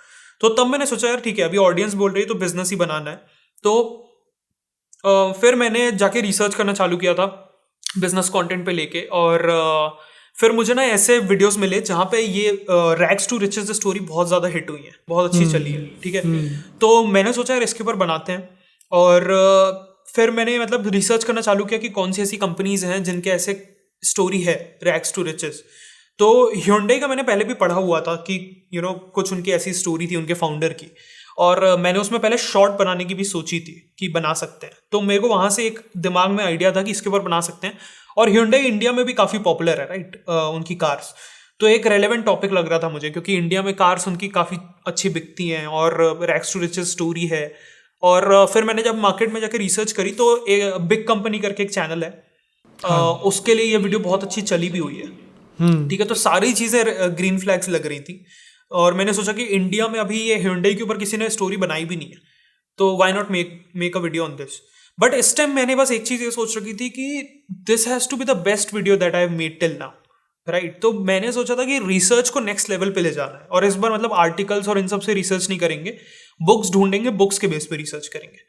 तो फिर मैंने बुक्स वगैरह को ढूंढना चालू किया, बहुत मुश्किल से इनकी कुछ बुक्स वगैरह मिली, अमेजोन पे नहीं थी, शायद से कोई वेबसाइट थी जहाँ पे केवल इनके बुक की पूरी फोटो डली हुई थी, उस टाइप से था, बुक अवेलेबल ही नहीं थी परचेज करने की। तो वो पूरी मैंने बुक पढ़ी, डीप रिसर्च करी, और उसी टाइम पे ये मिड जर्नी और ये AI का बूम हो रहा था। तो मैंने डिसाइड किया कि यार हम स्टॉक फुटेज ढूंढते हैं कि कोई एंटरप्रेन्योर ये कर रहा है, बैठा है, या फिर डीलिंग्स हो रही है बिजनेस, AI में तो यार हम डालेंगे तो एकदम एक्यूरेट बन जाएंगी, राइट। तो क्यों ना हम AI का यूज करके एकदम ही रियलिस्टिक सीन बनाए। उस टाइम पे इंडिया में ये कोई भी नहीं कर रहा था जितना मुझे आइडिया है, ठीक है। जब ये मैंने पहली वीडियो स्टार्ट करी थी तो मैंने सोचा यार मिड जर्नी का यूज़ करते हैं। मैंने मिड जर्नी का सब्सक्रिप्शन खरीद के अपने एडिटर को दिया, और मैंने बोला इसको यूज़ करो और एक एक सीन को ऐसा बनाओ कि मूवी चल रही है, and this is how we planned it. It took us around 40-50 दिन लग गए थे इस वीडियो को बनाने में, रिसर्च से लेकर एडिटिंग तक। और फिर ये गई, और पहले दिन इसमें व्यूज आए 700 तो फिर तो मैं बहुत ही डिसअपॉइंटेड हो गया कि यार करें क्या, समझ में नहीं आ रहा अब तो। लेकिन फिर सेकंड डे और कम व्यूज आए, तीसरे दिन थोड़े से ज़्यादा आए, चौथे दिन थोड़े से ज़्यादा आए, और फिर 5वें दिन मैं उठा, मैंने देखा भाई 1 लाख व्यूज़। फिर पर घंटे 25,000 व्यूज़ आने लगे इस वीडियो में, और फिर ये तो मतलब अनस्टॉपेबल वीडियो थी। एंड उसका थंबनेल कैसे डिसाइड करा, क्या बनाया, कैसे बनाया उसको थंबनेल में? आपने खुद बनाया था? नहीं, मैंने थंबनेल डिजाइनर से ही बनवाया था। थंबनेल का सीन यही था कि मैंने देखा था कि ट्रांसफॉर्मेशन थंबनेल्स काफ़ी अच्छे चलते हैं, राइट। थंबनेल का सीन यही था कि मैंने देखा कि ट्रांसफॉर्मेशन थंबनेल्स अच्छे चलते हैं, जैसे मतलब पतले से कोई मोटा, मोटा बोल रहा हूँ, पतले से कोई फिट हो गया, या फिर मोटे से कोई फिट हो गया, राइट। तो इस टाइप के थंबनेल्स अच्छे चलते हैं। तो मैंने सोचा यार why not do this, because rags to riches story है, तो रैग्स टू रिचेस थंबनेल में ही दिखा दो। और जो हमारा उस टाइम पे डिस्कशन वगैरह हो रहा था ना, वो यही था कि हमें जो अमीर वाला बंदा है वो कैसा दिखाना है। तो अमीर वाले बंदे के लिए मैंने बोला कि यार इसको दिखाओ अपने 30s या 40s में, नॉट मोर देन दैट, ठीक है। क्योंकि वो अल्टीमेटली अमीर तो बहुत बाद में हुआ था, 60-70 ऐसे जाके बहुत बिलियनियर बना था। बट बिकॉज मुझे पता था कि मेरी ऑडियंस जो है वो एस्पायर करती है 30-40 इन सब में अमीर होने की, तो let show them that, right. Because उन्होंने बिजनेस तो स्टार्ट कर ही दिया था, तो मैंने उस टाइप से फिर थंबनेल को डिजाइन करवाया था। And every most of the elements in that thumbnail is also AI created. Research के बारे में बताओ। आपने बोला कि मुझे बहुत इंटरेस्टिंग लगा कि आपने बोला कि रिसर्च आपने आर्टिकल्स वगैरह से नहीं करी थी, जो 90% ऑफ द लोग करते हैं, मुझे ऐसा लगता है। सब आर्टिकल्स पढ़ दिए, उनको बोल दिया, सब हो गया। बट आपने बोला कि आप एक लेवल और डीप गए, आपने बुक्स फाइंड आउट करी। तो अभी आपकी रिसर्च की जो प्रोसेस होती है, मुझे उसके बारे में थोड़ा सा बताओ कि आप रिसर्च कैसे करते हो वीडियोज़ के लिए, और डीप जाने के लिए, बेस्ट रिसर्च करने के लिए आप क्या रिसोर्सेज यूज़ करते हो? मेरी go to resources for every video are books, ठीक है। मतलब मैं प्रेफर करता हूँ कि मैं बुक्स के बेस पे ही रिसर्च करूँ, बिकॉज सी जो किसी बंदे ने बुक लिखी है तो उसने ऑलरेडी सालों की रिसर्च करके उस बुक को लिखा है, फिर एडिट होने जाती है वो बुक, राइट। तो बहुत सारे स्टेप्स ऑलरेडी इन्वॉल्व हैं उस बुक को लिखने में, बहुत डीप रिसर्च होती है। तो why not use that, right. उसमें मतलब ऑलरेडी इतनी हार्डवर्क जा चुका है, और वो काफ़ी डीप ऑलरेडी है, तो मैं उसको यूज़ करता हूँ, क्योंकि अल्टीमेटली आपकी स्क्रिप्ट उतनी ही अच्छी होगी जितना अच्छा आपका सोर्स होगा। अगर आपका सोर्स ही अच्छा नहीं है तो स्क्रिप्ट आपकी अच्छी हो ही नहीं सकती। इसीलिए बेस्ट रिसोर्सेज मेरे हिसाब से बुक्स हैं, तो मैं बुक्स को पढ़ता हूँ। बुक्स को एक एक पैराग्राफ सारी चीज़ों का मतलब हाईलाइट करते जाता हूँ रीड करते समय, और नोट्स लेते जाता हूँ, और फिर फाइनली जब स्क्रिप्ट लिखने बैठता हूँ तो उन नोट्स के बेस पे पूरी वो स्क्रिप्ट लिखी जाती है। अभी आपने बोला ना बुक्स, तो मुझे अब नोट रियलाइज़ हो रहा है कि जितने भी बड़े क्रिएटर्स की बाकी मैं वीडियोस देखता हूँ उनमें ज़्यादातर वो लोग बुक्स का ही मेंशन करते हैं कि हमने इस बुक के बेसिस पर ये वीडियो बनाई है। और ये चीज़ मुझे आज रियलाइज़ हुई है कि हमने ये वीडियोस ऐसा भी कर सकते हैं। खैर, सो उसके बाद नेक्स्ट स्टेप आता है राइटिंग। जब आप रिसर्च कर लिया आपने अपने सारी, उसके बाद आपकी राइटिंग आती है। तो राइटिंग करते वक्त एक बहुत अच्छी स्टोरी सुनानी है आपने। अब आपने बुक तो पढ़ रही 500,000 पेजेस की आपने बुक पढ़ ली, बट आपको उसे 20 मिनट की वीडियो में कंडेंस करना है। 20 मिनट की वीडियो मतलब हो गया आई गेस 3-4 हज़ार वर्ड्स की आपने स्क्रिप्ट लिखी होगी, 3-4-5 हज़ार वर्ड्स की स्क्रिप्ट लिखी होगी, है ना। तो उन 5,000 वर्ड्स की स्क्रिप्ट लिखने के लिए और उसमें एक बहुत अच्छी स्टोरी आपको डिलीवर करनी है। अब वो करने के लिए आप कैसे किन किन पॉइंट्स का ध्यान रखते हो? वीडियो, मैंने आपकी वीडियोस में ये भी नोटिस करा है कि आपकी वीडियोस के हुक्स, इंट्रोज जिन्हें आप कह लो, वो बड़े छोटे होते हैं, 10-15 सेकंड का आपकी लॉन्ग वीडियो का भी इंट्रो होता है। तो वो सब आप चीज़ें किन किन पॉइंट्स का ध्यान रखते हो while writing a long video? यार देखो, हुक की जहाँ तक बात है, हुक में उतना ही चीज़ें शेयर करनी चाहिए जितनी ज़रूरी है, उससे ज़्यादा नहीं। बिकॉज शॉर्ट्स और लॉन्ग फॉर्म कंटेंट में यही डिफरेंस है कि ऑडियंस ऑलरेडी हुक हो चुकी है आपका थंबनेल और टाइटल देख के, राइट, तभी उन्होंने क्लिक किया है, अदरवाइज वो क्लिक ही नहीं कर रहे होते। तो एक सेकंड हुक की आइडियली तो उतनी ज़्यादा ज़रूरत ही नहीं है, लेकिन एक हुक इसलिए बोला जाता है कि हाँ, आप लोगों को एक स्टोरी में एंटर कर दो, ठीक है, उनको एक एंट्री पॉइंट दे रहे हो, और साथ में आप अपने थंबनेल और टाइटल को प्रूव कर रहे हो कि हाँ, जो हमने थंबनेल और टाइटल में प्रॉमिस किया था वो सच में उसी की चीज़ों को आप देखना है। तो हुक का मेरे हिसाब से मतलब यही है कि यार आप एक इंस्टेंट सेटिस्फेक्शन दो उन्हें कि हाँ, आपने जो क्लिक करा है वो एक सही डिसीजन था, सही डिसीजन, राइट। तो मेरा वही फोकस रहता है। 15-20 सेकंड 25 सेकंड तक भी हुक जाते हैं, लेकिन वही फोकस रहता है कि आजकल जो मेरे हुक्स रहते हैं, अगर आपने देखा हो, तो वो एक इंस्टेंटली एक स्टोरी से स्टार्ट होते हैं, राइट। जैसे कि ओबरॉय में आपने देखा तो मैंने उनकी लाइफ की एक बहुत ही इंस्पायरिंग स्टोरी ली और वो बताई। सिमिलरली आपने बायजूस में भी ऐसा ही किया था। बायजूस में भी ऐसे किया था। तो एक स्टोरी से जब आप चालू करते हो ना, तो लोगों को लगता है हाँ, हम सीधा स्टोरी में घुस गए, राइट। तो वो मेरा फोकस रहता है when I am writing the hooks. बहुत इंटरेस्टिंग है यार। इंस्टेड ऑफ कि आप यहाँ पैदा हुए, यहाँ हुआ, वो तो करना ही है, बट वो एकदम से हुक भी नहीं करेगा ऑडियंस को, मुझे ऐसा लगता है। उससे पहले आप एक बहुत इंटरेस्टिंग, जैसे बायजूस वाले में आपने बोला था कि वो एक स्टेडियम में थे, वहाँ पर इतने बच्चे थे एंड वो एक टीचर को सुनने आए थे, तो वो सुन के ही लगा कि यार किसी हम बहुत बड़े प्रोमिनेंट फिगर की बात करने वाले हैं। और वो चीज़ मुझे लगता है काफ़ी अच्छा काम भी करते होगी। तो अभी आपके लॉन्ग वीडियोस के मेट्रिक्स क्या होते हैं कि आप CTR वगैरह कितना टारगेट करते हो, क्या AVD रहता है आपकी वीडियोस का? आप क्या ये भी सोचते हो कि इतनी मेरी वीडियो की एक आइडियल लेंथ होनी चाहिए, मैं इतनी ही मिनट की वीडियो, 20 मिनट की वीडियो बनाऊंगा या 25 मिनट की बनाऊंगा? मेट्रिक्स की जहाँ तक बात है, CTR और AVD, अगेन ये सब ना थोड़े बहुत आज के टाइम पे वैनिटी मेट्रिक्स बनने लगे हैं। इसको मतलब with a pinch of salt लेना चाहिए, बिकॉज मैं ये कहूँगा कि देखो, जो CTR है अगेन वो सजेस्टेड का बहुत ही कम होता है, सजेस्टेड फीड का। जब आपकी वीडियो सजेस्टेड में आती है तो वहाँ पे CTR is usually very less, और जो ब्राउज फीचर्स मतलब नॉर्मल यूट्यूब में दिखती हैं वहाँ पे CTR ज़्यादा होता है। तो जब दोनों का एवरेज आता है तो वो कम हो जाता है CTR। इसका मतलब ये नहीं कि आपका क्लिक थ्रू रेट बेकार है, राइट। मतलब सिंपल बात ये है कि सजेस्टेड में लोगों को ज़्यादा दिखा रहा है यूट्यूब, क्योंकि वहाँ लोग ज़्यादा देखना चाह रहे हैं, लेकिन overall CTR is going down, but that's not an issue. मतलब आप लो CTR को सोच के मत सोचो कि आपका थंबनेल खराब है। बेसिकली आपको ये देखना चाहिए कि आपके व्यूज कैसे आ रहे हैं। अगर आपके व्यूज अच्छा आ रहे हैं compare to the last 10 videos, तो आपके वो थंबनेल और टाइटल अच्छा काम कर रहा है। अगर वो चीज़ नहीं आ रही है तब आप सोच सकते हो चेंज करने का, राइट। सिमिलरली विद AVD क्या होता है ना, कि बहुत सारे ऐसे लोग होते हैं, आप अपना खुद का भी बिहेवियर नोटिस करना, कि हम ज़्यादातर वीडियोज़ में ना क्लिक करते हैं और फिर थोड़ा सा देख के छोड़ देते हैं। कई बार हम ऐसा करते हैं, तो उसके कारण वो स्टार्टिंग में वो एक शार्प ड्रॉप आता है।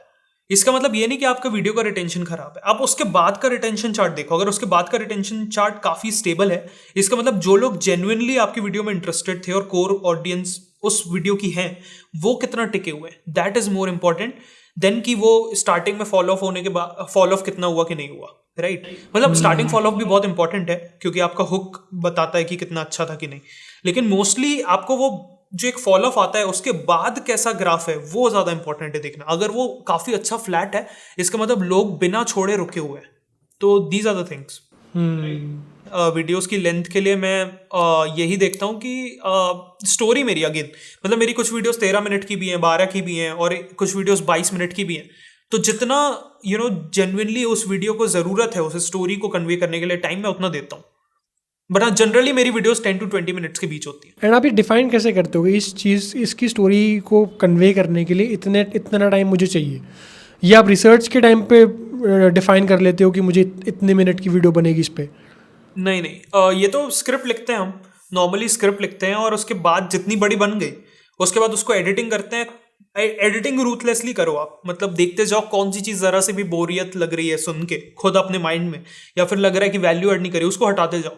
उसके बाद सब चीज़ें काट पीट के जो बनी आपकी स्क्रिप्ट वो जितनी लंबी है वो परफेक्ट है। उसके बाद आपको टाइम का क्या सोचना। जब आपकी पहली वीडियो वायरल हुई वो Hyundai वाली, उसके बाद आपने एक फॉर्मेट ही बना लिया था कि अब आप AI इमेजरी यूज़ करोगे, आप रैक्स टू रिचेस स्टोरीज़ को ज़्यादातर कवर करोगे। बायजूस एक एक्सेप्शन था कि आपने उसमें फेलियर वाली स्टोरी एक कवर करी थी। तो लेकिन उसके बाद आपकी मतलब वो एक फॉर्मेट बन गया था कि आप इस तरीके की वीडियोज़ ही कवर करोगे। बट अब उसके बाद क्या, अब आपने एक फॉर्मेट क्रैक कर लिया, अब आप जीत गए, अब आपने उसमें बहुत अच्छे व्यूज़ भी ले लिए, बट व्हाट्स नेक्स्ट? अब आगे क्या? आगे भी इसी तरीके की वीडियोस कंटिन्यू करोगे जब तक ये फॉर्मेट पूरा जूस आउट नहीं हो जाता, या अभी आपके मन में कुछ प्लान्स हैं कि इस तरीके से भी कुछ किया जा सकता है? बिल्कुल, अगर आप देखोगे तो पहले मेरा बकेट वही था, रैक्स टू रिचेस स्टोरी एक बकेट है जो काफ़ी अच्छा चल रहा था और अभी भी चल रहा है, राइट? तो वो तो कंटिन्यू हो ही रहा है। सेकेंडली वो फेलियर वाला जो आपने बोला, तो उसमें भी 2 वीडियोस आ चुकी हैं, एक अपना बाईजूस पे आ चुकी है और एक बिग बाजार पे आ चुकी है। हाँ, बिग बाजार। तो 2 बकेट्स हैं हमारे, एक मतलब है बिजनेस पे ही, लेकिन एक रैक्स टू रिचेस स्टोरी और एक डाउनफॉल स्टोरीज पे 2 बकेट्स बन चुके हैं। अभी हम धीमे धीमे और एक्सपैंड करेंगे। एक हमने वॉर के ऊपर भी वीडियो बनाई थी, एक अयोध्या में जब राम मंदिर खुलने वाला था तो अयोध्या के ऊपर भी वीडियो बनाई थी। तो थोड़ी और वीडियोस बनाई हैं, ऐसी बात नहीं है। अब जो नेक्स्ट वीडियो आने वाली है वो हमारी हर्षद मेहता स्कैम के ऊपर है।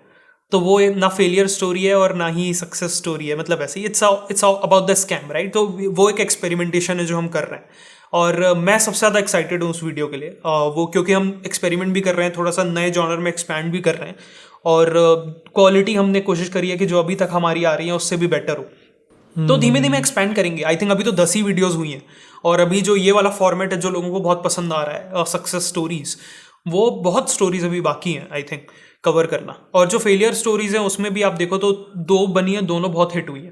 तो आई थिंक धीमे धीमे एक्सपेंशन हो जाएगा, ये प्लान है।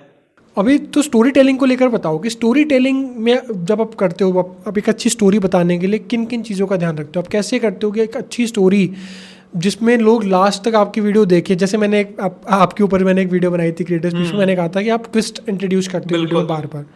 क्या वो भी आपकी स्ट्रैटेजी का सच में एक पार्ट है? क्योंकि मुझे ऐसा फील हुआ था तो मैंने उसमें बोला। बट आपके अकॉर्डिंग और आप क्या क्या चीज़ें इंट्रोड्यूस करते हो वाइल टेलिंग अ स्टोरी, जिससे कि आप बेस्ट स्टोरी बता पाओ और लोग उससे रिलेट भी कर पाएँ? राइट यार, देखो वो ट्विस्ट जो आता है वो तो मतलब जेन्युइनली स्टोरी में था और उसको बताना किस तरीके से बताते हैं वो मेरे ऊपर रहता है, राइट? क्योंकि मैं उनको काफ़ी एक इम्पैक्ट के साथ बताता हूँ जो भी ट्विस्ट आता है या फिर कहीं पे कुछ एकदम से डाउनफॉल हो जाता है। क्योंकि आप कभी भी खुद को ऑब्जर्व करोगे ना, आपको स्टोरीज कभी भी लीनियर पसंद नहीं आएंगी कि हाँ उसने ये खोला, शॉप खोली, फिर शॉप के पैसे से आके बड़ी कंपनी खोली, फिर बड़ी कंपनी से बड़ी ब्रांचेस डाल दी। ये स्टोरी में क्या मजा है? अल्टीमेटली कोई भी आप स्टोरी देखोगे, कोई फिल्म देखोगे, तो जब तक विलन नहीं आता है, जब तक डाउनफॉल्स नहीं आते हैं, तो स्टोरी में कुछ मजा नहीं आता, राइट? तो एक चलते चलते लोगों को एक झटका मिलना चाहिए, एकदम से एक इम्पैक्ट होना चाहिए स्टोरी में, तभी उस स्टोरी का मजा है। क्योंकि अगर आप एक चीज़ देखोगे कि हाँ आप खुश हो रहे हो, ठीक है, उसने अपनी पहली स्टोर खोल ली, वो गरीबी से निकल गया, ठीक है, फर्स्ट ब्रेक थ्रू मिल गया, अब एकदम से जब तक वो कुछ आएगा नहीं तब तक वो स्टोरी अच्छी नहीं है ना। तो मैं जेन्युइनली ऐसी स्टोरीज पकड़ता हूँ जिनमें ऐसे ट्विस्ट एंड टर्न्स हैं। मतलब मैं इनको इन्वेंट तो नहीं कर रहा हूँ, right? But these stories are good because उनमें ये सब हैं, स्ट्रगल्स हैं, ट्विस्ट हैं, टर्न्स हैं। तो that is definitely one thing. Secondly hook का जो आपने बात करा, हुक बहुत अच्छा होना चाहिए अच्छी स्टोरी के लिए। और लोगों को स्टार्टिंग में आप एक ट्रांसफॉर्मेशन जो प्रॉमिस करते हो कि यार एक क्लर्क था जिसको खुद एक होटल में जाने से, क्लर्क की नौकरी करने आया था एक लड़का, उसको उस होटल में नहीं जाने दिया और वही लड़का आगे चल के उस होटल का मालिक बन गया। तो ये जो ट्रांसफॉर्मेशन है ये मतलब सुन के लग रहा है ये क्या है, ये मतलब रियल लाइफ में ऐसा हो सकता है, और एक बार आपने ये प्रॉमिस कर दिया, फिर आप उनको उस जर्नी में लेके जा रहे हो, तो उनको वो चीज़ देखनी है यार कि हाँ ये लड़का आगे चल के ऐसा करेगा कैसे, तो दैट इज़ वेरी इंपॉर्टेंट। तो अभी आपकी लॉन्ग वीडियोस का एवीडी क्या रहता है, कितना लोग मतलब आपकी वीडियोस को देखते हैं ऑन एन एवरेज? 20 मिनट की वीडियो है फॉर एग्जांपल, और एवरेज मेरा एवीडी अराउंड 35 to 40% ही होता है। जो कि मतलब बहुत बढ़िया है, लॉन्ग वीडियोस के हाँ। लिए बहुत अच्छा स्टैंडर्ड है। राइट। इसमें मैंने आपको बताया ना, वही बात है कि कई लोग होते हैं ना वो तुरंत छोड़ देते हैं ज्वाइन करते ही वीडियो, या आप किसी भी अपने नीश में भी आपने लॉन्ग वीडियोस डाली होंगे ना, तो आप देखोगे कि वो स्टार्टिंग में हुक के बाद एकदम से क्रैश आता है। तो जो ऑडियंस क्रैश कर गई मतलब तुरंत छोड़ दी, एक्चुअली उनको ये वीडियो देखनी ही नहीं थी, ठीक है, तो उन्होंने क्लिक किया, उनको रियलाइज हुआ कि this is not what I want to watch, तो उन्होंने क्विट कर दिया। तो वो चीज़ में कोई प्रॉब्लम नहीं है, आपको फोकस कहाँ करना है कि जो ऑडियंस रुकी क्रैश के बाद वो कितने अच्छे से देख रही है। बट अगर आपका फॉलो ऑफ भी बहुत ज़्यादा है तो इट मीन्स कि आपने टॉपिक गलत चूज किया है। बिल्कुल बिल्कुल, बहुत ज़्यादा follow of in the sense नहीं होना चाहिए, बट मेरे हिसाब से आपका जो फॉलो ऑफ है वो 40% से ज़्यादा नहीं होना चाहिए। मतलब स्टार्टिंग में ऐसा नहीं होना चाहिए कि 40% से ज़्यादा ऑडियंस ही स्टार्टिंग में छोड़ के चलेगी। स्टार्टिंग इन द सेंस पहले 30 सेकंड में। पहले 30 सेकंड। अच्छा, एक चीज़ बड़ी इंपॉर्टेंट है, जैसे अब हम टॉपिक्स पे ही बात कर रहे हैं तो टॉपिक्स ही सबसे ज़्यादा इंपॉर्टेंट है, whether it is short form content और whether it is long form content. But short form में फिर भी हमारे पास एक टेस्टिंग ग्राउंड होता है, बड़ा होता है कि आज अगर वीडियो नहीं चली तो कल वाली चल जाएगी। बट जैसा कि आपने बोला कि लॉन्ग फॉर्म वीडियो बनाने में 40-50 दिन, 2 महीने, 1 महीना, 2 महीने लग जाता है, तो उसमें बड़ा इंपॉर्टेंट है कि आप सही टॉपिक सिलेक्ट करो और ऐसे टॉपिक सिलेक्ट करो जो जिस पर आपकी जो 40-50 दिन की मेहनत है वो रिटर्न भी ला कर दे। तो उसके लिए आपकी क्या चेकलिस्ट होती है कि ये वाला टॉपिक मेरी इस चेकलिस्ट को फिट करता है एंड देन हम इस पर वीडियो का अब इस पर हम पूरा एफर्ट लगा सकते हैं, तो वो आप कैसे डिसाइड करते हो? यार इसके लिए देखो सबसे इंपॉर्टेंट है कि आप अपनी ऑडियंस को अच्छे से पहचानो कि आपकी ऑडियंस है कौन, राइट? क्योंकि अगर आपको पता रहेगा कि हाँ ये मेरी ऑडियंस है, उनको इस टाइप के टॉपिक्स पसंद हैं, इस टाइप के नीशेस पसंद हैं, तो आपका रिस्क बहुत कम हो जाता है, राइट? फिर आप वैसे ही टॉपिक्स चुनते हो जो उनको देखने पसंद है। इसके लिए आपको देखना होगा कि आपकी ऑडियंस आ कहाँ से रही है, सजेस्टेड फीड में कहाँ से आ रही है, कौन सी ऐसी और वीडियोज़ हैं जो वो लोग देख रहे हैं, वो एनालिटिक्स में सब दिख जाता है, राइट? तो एक बार आपको ये पता चल गया तो आपको समझ में आ जाएगा कि आपकी ऑडियंस किस टाइप की है, तो फिर आप उसी टाइप के एरियाज में बना सकते हो। इसमें एक रूल मैं और फॉलो करता हूँ, 80-20 रूल। 80% कंटेंट आप वो बनाओ जो आपको पता है कि चलेगा, ठीक है, जो आपकी कोर कैजुअल न्यू सब ऑडियंस को पसंद है, ठीक है, 80% कंटेंट, और 20% कंटेंट वो बनाओ जो एक्सपेरिमेंटेशन है। तो इस तरीके से ना आप, जैसे एक्सपेरिमेंटेशन 20% फेल भी हुआ तो आपकी मतलब 5 में से 1 वीडियो फ्लॉप हो रही है, 4 हिट हो रही है, तो दैट इज फाइन। और एक अगर चल गई तो आपको एक नया बकेट मिल गया। फॉर एग्जाम्पल जब मैंने किसी की फेलियर स्टोरी बनाई तो वहाँ से मुझे एक नया बकेट मिल गया कि मैं फेलियर स्टोरीज भी बना सकता हूँ, मेरी ऑडियंस को पसंद आ रही है। नहीं चली होती तो मैं कुछ और एक्सपेरिमेंट करता। ये बड़ा इंपॉर्टेंट है ना कि अगर आपके पास ऐसा बकेट्स होनी चाहिए और आपके पास पता भी होना चाहिए कि आपको क्या चलता है। उसके बाद एक्सपेरिमेंटेशन इसलिए भी ज़रूरी है बिकॉज आपको इवॉल्व करना है। अगर आप एक ही पर डिपेंडेंट हो जाओगे तो वो लॉन्ग टर्म में फिर आप ख़त्म हो जाओगे, क्योंकि एक टाइम बाद वो बकेट पूरी तरह से फिल हो जाएगी, उसमें कुछ बनेगा नहीं। मैं इसलिए आपसे पूछा था कि अब नेक्स्ट क्या है, तो उसका आपने बहुत अच्छा जवाब दिया कि 80-20 रूल हमेशा फॉलो करना चाहिए। तो अभी आपकी वीडियोस में टाइटल और थंबनेल एक और बहुत इंपॉर्टेंट चीज़ है। टॉपिक डिसाइड करने के बाद आप वीडियो को पैकेज कैसे करते हो वो बड़ा इंपॉर्टेंट है। मुझे नहीं लगता कि यूट्यूब पर अगर आप टाइटल और थंबनेल्स गलत कर दे रहे हो देन बाकी आपकी वीडियो मैटर भी करेगी। तो टाइटल और थंबनेल्स आप कैसे डिसाइड करते हो? टाइटल और थंबनेल्स का अभी मेरा जो एक लिमिटेड फॉर्मेट चला आ रहा है उसमें तो एक थंबनेल है जो मुझे पता है कि यार ये चलेगा ही चलेगा। फॉर एग्जांपल जो सक्सेस स्टोरीज होती हैं वहाँ पे हम अभी मतलब पहले क्या था वो एंटरप्रेन्योर और बाद में क्या बना दिया उसने वो हम दिखाते हैं, तो वो चीज़ चलती है।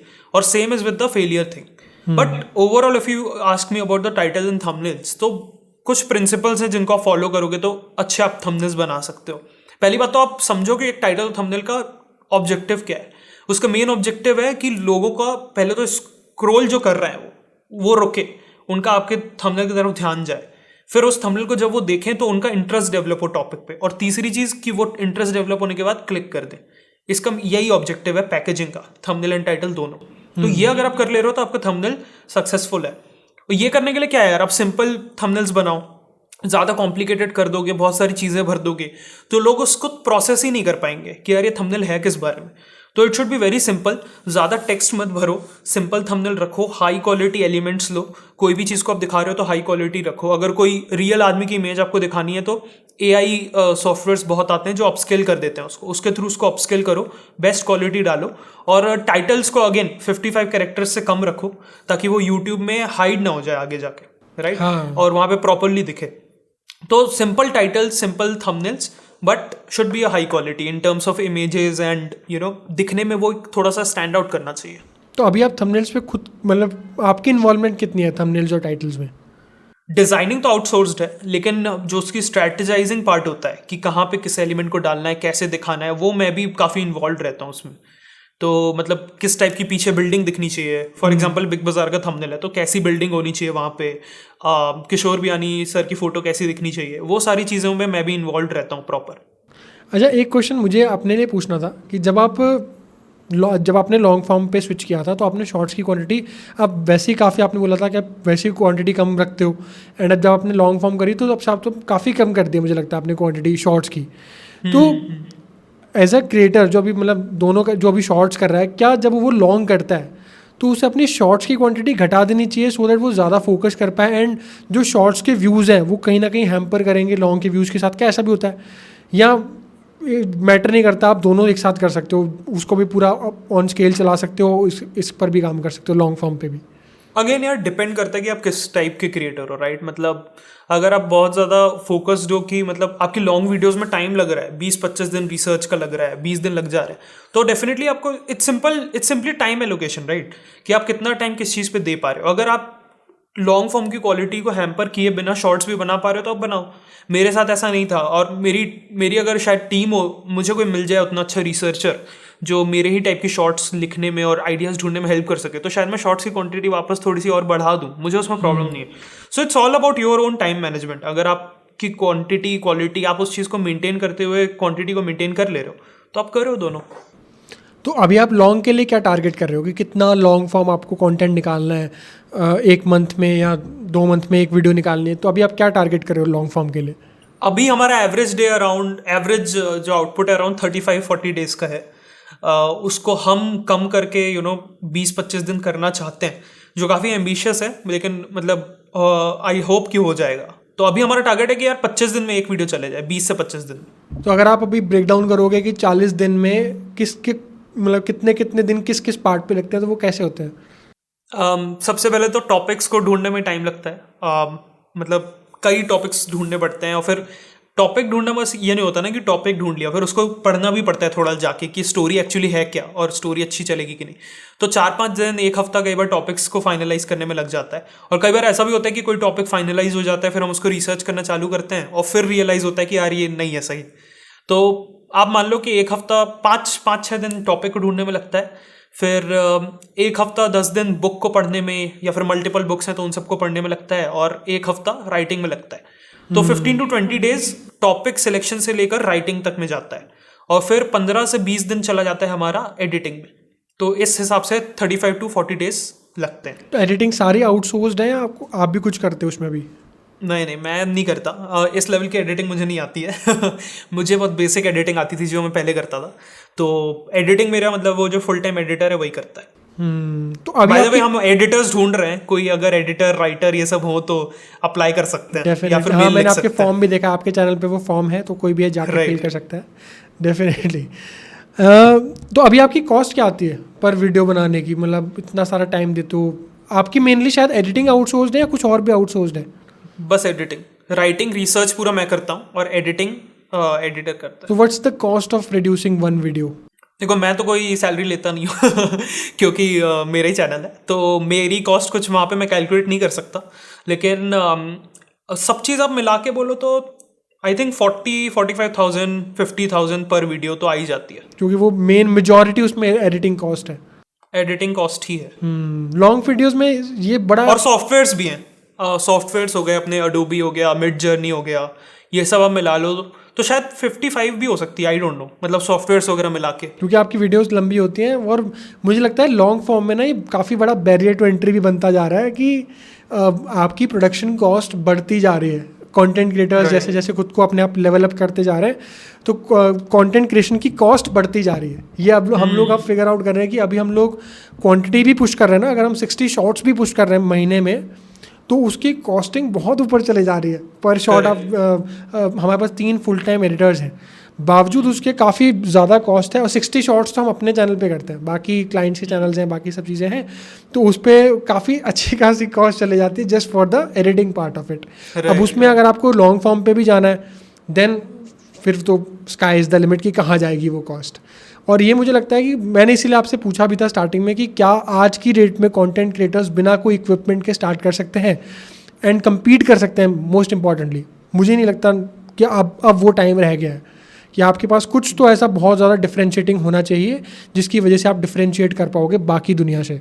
राइट मतलब मुझे लगता है देखो, अगर आप एक वन मैन आर्मी हो तो आप फिर भी कर सकते हो कि अगर आपकी एडिटिंग आप खुद भी टॉप नॉच कर लेते हो, आपके पास एक लैपटॉप है जिसमें आप कर लेते हो। फॉर एग्जांपल जो कामदेव चैनल है, इफ यू नो, हाँ, कामदेव।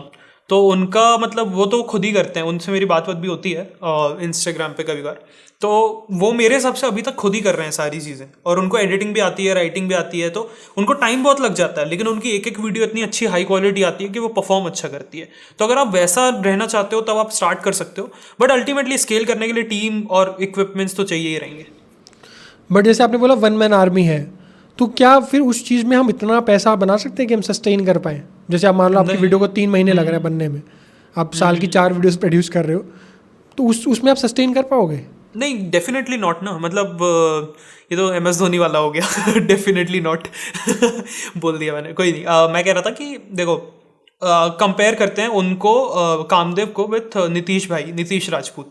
तो नीतीश राजपूत की क्वालिटी भी बहुत अच्छी है, उनकी रिसर्च भी बहुत है, तो उनकी वीडियोस ज़्यादा जा रही हैं, ब्रांड्स ज़्यादा कर रहे हैं, वो व्यूज़ ज़्यादा आ रहे हैं, तो ऑब्वियसली उनका रेवेन्यू ज़्यादा है। लेकिन आप पर वीडियो अगर देखोगे तो कामदेव के भी व्यूज़ बहुत अच्छे हैं ना, 2-3 मिलियन। तो एज अ पर वीडियो एवरेज व्यू सक्सेस उनकी भी बहुत अच्छी है। लेकिन अगर आपको पैसे ज़्यादा कमाने हैं तो अल्टीमेटली स्केल तो करना ही पड़ेगा। हाँ, मॉनिटरी टर्म्स में तो अगर आपको सक्सेसफुल, कमर्शियली सक्सेसफुल क्रिएटर बनना है तो you have to have balance between quality and quantity वाला भी। बिल्कुल बिल्कुल। अच्छा, मुझे आपके स्क्रिप्ट्स के बारे में जानना है कि जब आप स्क्रिप्ट्स लिखते हो तो क्या आप पूरा वर्ड टू वर्ड स्क्रिप्ट्स लिखते हो या पॉइंटर्स में लिखते हो? क्योंकि मैंने ध्रुव आर्टी का मैं पूरा वर्ड टू वर्ड लिखता हूँ। वर्ड टू वर्ड लिखते हो एंड देन उसे मतलब नरेट करते हो टेलीप्रॉम्प्टर के सामने कैसे? यहाँ पे आईपैड रहता है मेरे सामने, और मतलब नीचे, और यहाँ सामने कैमरा रहता है, और मतलब फिर मैं डायलॉग्स को या फिर लाइंस को पढ़ता हूँ और बोलता हूँ फिर कैमरे को देख के। क्योंकि मैं भी ऐसे ही करता हूँ। पॉइंटर्स वाला मैंने कई क्रिएटर्स का देखा है, ध्रुव राठी पॉइंटर्स का यूज़ करते हैं, बट मुझे लगता है कि वो इतना, फिर वो एडिटिंग में काफ़ी बड़ा जॉब हो जाती है कि एडिटिंग में आपको बहुत कट एंड वो सब करेंगे। और आई थिंक स्किल की भी बात होती है यार, मतलब पॉइंटर्स के बेस में बोलना बहुत टफ है, मतलब मेरे लिए शायद से पॉसिबल नहीं हो पाएगा अगर मैं मेरे लिए भी नहीं है। मैं तो अभी पॉडकास्ट के लिए भी मुझे पूरा स्टेटमेंट लिखना पड़ता है। मुझे अभी अगर जैसे अभी लिख रखे हैं क्वेश्चन सारे, तो ये मैंने पूरे क्वेश्चंस लिखे हुए हैं। अब मैं कोशिश करता हूँ कि क्वेश्चंस की तरफ कम देखूँ, बस एक झलक देखूँ, लेकिन वो भी बहुत अंडर डेवलपिंग स्किल है कि अभी उस पर बहुत काम करना है अभी। थोड़ा सा एक अनकंफर्टेबल क्वेश्चन अगर आप जवाब ना देना चाहो तो इट्स ऑल राइट, क्योंकि ये मेरे साथ भी हुआ था और बहुत सारे और क्रिएटर्स के साथ हुआ था। आपकी एक वीडियो थी अनिल अंबानी के ऊपर, वो रिमूव हो गई थी, और मेरे चैनल पर भी एक सेम वीडियो थी जिसको मुझे रिमूव करना पड़ा था। मेरी वो शॉर्ट थी, आपकी वो लॉन्ग थी। व्हाई डू थिंक वो वीडियो रिमूव करवाई गई थी? यार सी वो वीडियो काफ़ी अच्छा परफॉर्म करी थी। That was the first downfall video, और वो जब अच्छा परफॉर्म करी तो फिर मुझे उनकी लीगल टीम की तरफ से मेल आया था कि you know this video is defamatory, और मतलब जो भी आप इसको हटाइए। तो मैंने मार्केट में जाके थोड़ा मतलब रिसर्च किया कि अगर ऐसा किसी और क्रिएटर्स के साथ हुआ है तो कैसे, फिर you know how did they proceed and all. तो मैंने कुछ जजमेंट्स वगैरह भी पढ़े कोर्ट के, और उसमें मुझे रियलाइज़ हुआ कि अगर आप इस टाइप की वीडियो बना रहे हो ना, तो आपको डिस्क्लेमर डालना ज़रूरी है, यू नो कि ये वीडियो किसी के सेंटिमेंट्स या फिर किसी को डिफेम करने के लिए नहीं थी। This is just for purely informative purposes. तो सैडली मैंने वो डिस्क्लेमर नहीं डाला हुआ था। अगर मैं वो डालता तो शायद से लीगली अगर हम इसको प्रोसीड करते तो शायद से मेरी वीडियो स्टैंड हो जाती। लेकिन सिंस वो नहीं था तो मुझे लगा कि प्रैक्टिकल डिसीजन यही है कि इसको हटा लेना सही है, तो वो वीडियो फिर मैंने प्राइवेट कर ली थी। लेकिन कारण वही था कि मतलब वीडियो तो पूरी बुक पे बेस्ड थी, तो उसमें फैक्चुअली कुछ इनकरेक्ट नहीं था, मतलब जो बुक पे था वही मैंने डाला था। तो अल्टीमेटली ऐसे केसेस में जो मैंने पढ़ा कि कोर्ट जिन्होंने केस किया उनको बोलता है कि आप जाके उनके ऊपर केस पहले कीजिए जिन्होंने बुक लिखी है। अगर अब बुक यहाँ पे पब्लिक है तो अगर उसके बेस पे कुछ बन रहा है तो आप जिसने उस बुक के बेस पे बनाया उसको आप कुछ नहीं कह सकते। अच्छा। राइट, तो ये मैंने दूसरे कुछ केसेस हुए थे, आई थिंक श्याम मीरा सिंह जो क्रिएटर हैं उनके जजमेंट में ये सब मैंने पढ़ा था। तो उन्हें भी बाद में बोला गया था कि आप डिस्क्लेमर, उनकी वीडियो भी हट गई थी, फिर बाद में बोला गया था कि आप डिस्क्लेमर के साथ डाल सकते हो उस वीडियो को, कोर्ट ने बोला था। राइट, तो उन्होंने दोबारा डाली भी थी, तो ये कारण था कि मुझे उसे हटाना पड़ा क्योंकि मेरी वीडियो में डिस्क्लेमर नहीं था। इसीलिए आप देखोगे जो मैंने बायजूस वीडियो बनाई है तो उसमें मैंने डिस्क्लेमर डाला हुआ है। ये काफ़ी इंपॉर्टेंट चीज़ है जो लोगों को नहीं पता होती है बीइंग अ क्रिएटर, कि ये चीज़ें भी फेस करनी पड़ती हैं आपको, लीगल ट्रबल्स भी कई बार आ जाते हैं क्योंकि आपकी वीडियोस मिलियंस ऑफ लोगों तक जा रही हैं एंड फिर वो किस तरीके से परसीव कर रहे हैं वो हमें नहीं पता कि वो क्या आगे कौन बैठा है स्क्रीन के उस पार। राइट, वो चीज़ें वो हमें भी हटानी पड़ी थी। मैंने मतलब हमें भी सेम मेल आया था वही लीगल टीम से। हमारी तो शॉर्ट थी और 1 साल पुरानी शॉर्ट थी। किस चीज़ पे थी? सेम अनिल अंबानी पे। Okay okay. हाँ, अच्छा, आपकी तो लॉन्ग वीडियो थी, आपने बस 1 महीने शायद हुआ था, 1 महीना हुआ था आपको वीडियो डाले हुए। हमारी 1 साल 2 महीने हो गए थे आई गेस, 1 मिलियन अच्छा। व्यूज थे उस पे। हाँ, तो आप हमारी थी 1 साल पुरानी शॉर्ट और उस पर 3 मिलियन व्यूज़ थे उस समय। बट उस समय जब उनका मेल आया उस समय कोई ऐसा व्यूज़ नहीं आ रहे थे उस पर। तो जब उनका मेल आया तो मैंने अपनी एजेंसी से बात करी थी कि क्या करना है, तो वो बोले सिंपल हटा दो, शॉर्ट है कोई ऐसा इशू नहीं है। अब शॉर्ट पर तो हम डिस्क्लेमर भी नहीं लगा सकते ना तो वो वाला इशू हो गया था। तो मैं इसलिए मैंने आपसे पूछा कि उसमें क्या हुआ था। ठीक है, थोड़ा सा मॉनेटरी टर्म्स पे और मनी गेम पे बात कर लेते हैं क्योंकि वो सबसे इंपॉर्टेंट है, सब लोगों को वही जानना है कि क्या होता है। तो अभी आपने दोनों प्लेटफॉर्म्स क्रैक करें, आपने इंस्टाग्राम भी क्रैक करा है, आपने यूट्यूब भी क्रैक करा है, आपने लॉन्ग फॉर्म शॉर्ट फॉर्म दोनों क्रैक करा है। तो ओवरऑल आपने क्या नोटिस करा है कि आज के टाइम पर किस प्लेटफॉर्म और किस फॉर्मेट में सबसे ज़्यादा पैसा है? अगेन यार डिपेंड करता है यार, कोई लोग शॉर्ट से ज़्यादा पैसे कमा रहे होंगे, कोई लॉन्ग से ज़्यादा कमा रहे होंगे। जैसे मेरा जो गेम है money wise I am focusing, मतलब सी ब्रांड रेवेन्यू तो है ही, sponsorship and all that is continuing from past 3 years, but right now I am focusing कि यार मैं कैसे अपने एड रेवेन्यू के कंटेंट को काफ़ी अच्छा सस्टेनेबल बना सकूं।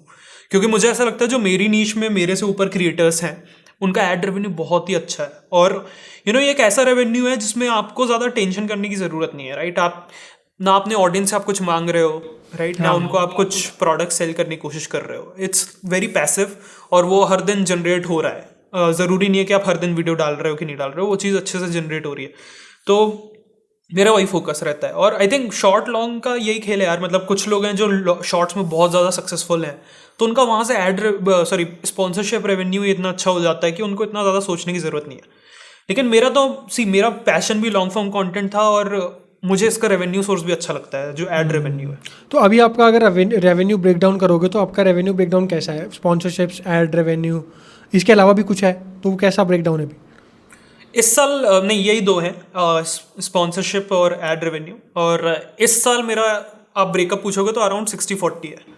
60 is sponsorships and 40 is ad revenue. अच्छा। और लास्ट ईयर तक ये आई थिंक 80-20 था। और ये स्पॉन्सरशिप वाला जो रेवेन्यू ये किस प्लेटफॉर्म से ज़्यादा है? अभी इंस्टाग्राम से ज़्यादा है या यूट्यूब से ज़्यादा है? आई थिंक दोनों में 50-50 हो गया अब, क्योंकि ऑलमोस्ट हर लॉन्ग फॉर्म वीडियो अभी स्पॉन्सर्ड ही हो रही है। तो अभी अभी आपने बोला कि आप एड रेवेन्यू को बढ़ाने की कोशिश कर रहे हो, तो एड रेवेन्यू बढ़ाने के लिए आप क्या कर रहे हो कि मतलब ज़्यादा वीडियोस पुश करें, ज़्यादा शॉर्ट्स पुश करें? क्योंकि शॉर्ट्स का तो एड रेवेन्यू उतना ज़्यादा नहीं है as compare to long video. हाँ, तो वो आप कैसे कर रहे हो? नहीं, अगेन क्रिएट ग्रेट वीडियोस और फिर उसमें व्यूज़ लाओ आप ज़्यादा से ज़्यादा, तो वही है। और क्योंकि मेरी सारी की सारी वीडियोस एवरग्रीन वीडियोस हैं, ऐसी वीडियोस हैं जो 6 महीने वाली वीडियो भी आज भी चलेगी और शायद से 2 साल बाद भी चलेगी। तो जब मैं एक नई वीडियो डालता हूँ और वो सक्सेसफुल होती है तो मेरी पूरी चैनल की सारी वीडियोस के व्यूज़ एकदम से बढ़ने लग जाते हैं क्योंकि वो सजेस्टेड में आने लग जाती हैं। तो इस तरीके से एड रेवेन्यू बढ़ रहा है। जैसे मेरा, अगर आप इस महीने का एवरेज व्यूज़ पूछोगे तो पिछले 28 डेज़ का, तो अभी ओबेरॉय वीडियो गई थी जिसको 30 डेज हो गए ऑलरेडी, तो उसमें अराउंड 3.2 मिलियन व्यूज़ हैं। लेकिन ओवरऑल चैनल के एवरेज व्यूज़ अराउंड 6.5 मिलियन है। लॉन्ग के या कंबाइंड? लॉन्ग के 6 मिलियन व्यूज। हाँ, 6.5 मिलियन व्यूज़ हैं। तो गेम वही है कि आप इतना अच्छा कंटेंट बनाओ कि सारी वीडियोस जब कंबाइन होके एक साथ चलें तो वो एक काफ़ी अच्छा तो अभी आपका आरपीएम क्या है आपकी नीश में, अगर आप बता सको? अगर आपका आरपीएम क्या रहता है आपकी नीश में? मेरा आरपीएम यार मिनिमम गया है अराउंड 0.3, मतलब 30 rupees per 1000 views minimum, and maximum गया है 100 से भी 110 समथिंग। तो एवरेज आप समझ लो 60-70 इसके आसपास रहता है, 60-70 रुपीज पर 1000 व्यूज। काफ़ी बढ़िया है, क्योंकि ये डिपेंड करता है ना कि हम बिजनेस कंटेंट बना रहे हैं या नॉर्मल स्टोरीज बता रहे हैं, उस पर भी डिपेंड करता है। तो अभी जो ये आपके रेवेन्यू सोर्सेज है, क्या ये इनफ है आपको सस्टेन करने के लिए, आप प्रॉफिटेबल हो?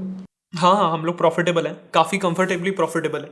आई थिंक हमारा net profit margin, I don't know, मतलब ऐसा कैलकुलेट नहीं किया, बट अच्छा होगा। ग्रॉस प्रॉफिट अगर आप पूछो तो मतलब कंफर्टेबली प्रॉफिटेबल है। मतलब नंबर तो मेरे दिमाग में है नहीं, वरना मैं आपको बता देता, लेकिन we are very very comfortably profitable. तो अभी आप फुल टाइम क्रिएटर हो, तो अभी आपके जो ब्रांड्स वाला गेम है वो एजेंसी संभालती है शायद, आई गेस। हाँ, तो आप एजेंसी सारे ब्रांड्स हैंडल करती है, राइट।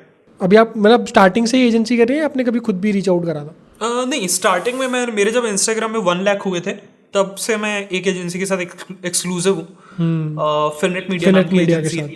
तो उनके साथ मैं एक्सक्लूसिव हूँ, और वो तब से अभी तक हम साथ काम कर रहे हैं। तो अभी आपका फिर आगे प्लान्स क्या है कि मतलब जैसे, फिर वही मैं दोबारा क्वेश्चन पूछ रहा हूँ कि लोगों को लगता है कि क्रिएटर की लाइफ एक मतलब एक प्लान्ड होती है कि इतने साल की लाइफ है। जैसे हमने स्टार्टिंग में बात करी कि बीबी की वाइन्स, ये लोग एक्सेप्शन है, मैं मानता हूँ कि ये लोग आज तक रेलेवेंट है, एक्सेप्शन है, बट बहुत ऐसे क्रिएटर्स हैं जो अब नहीं है।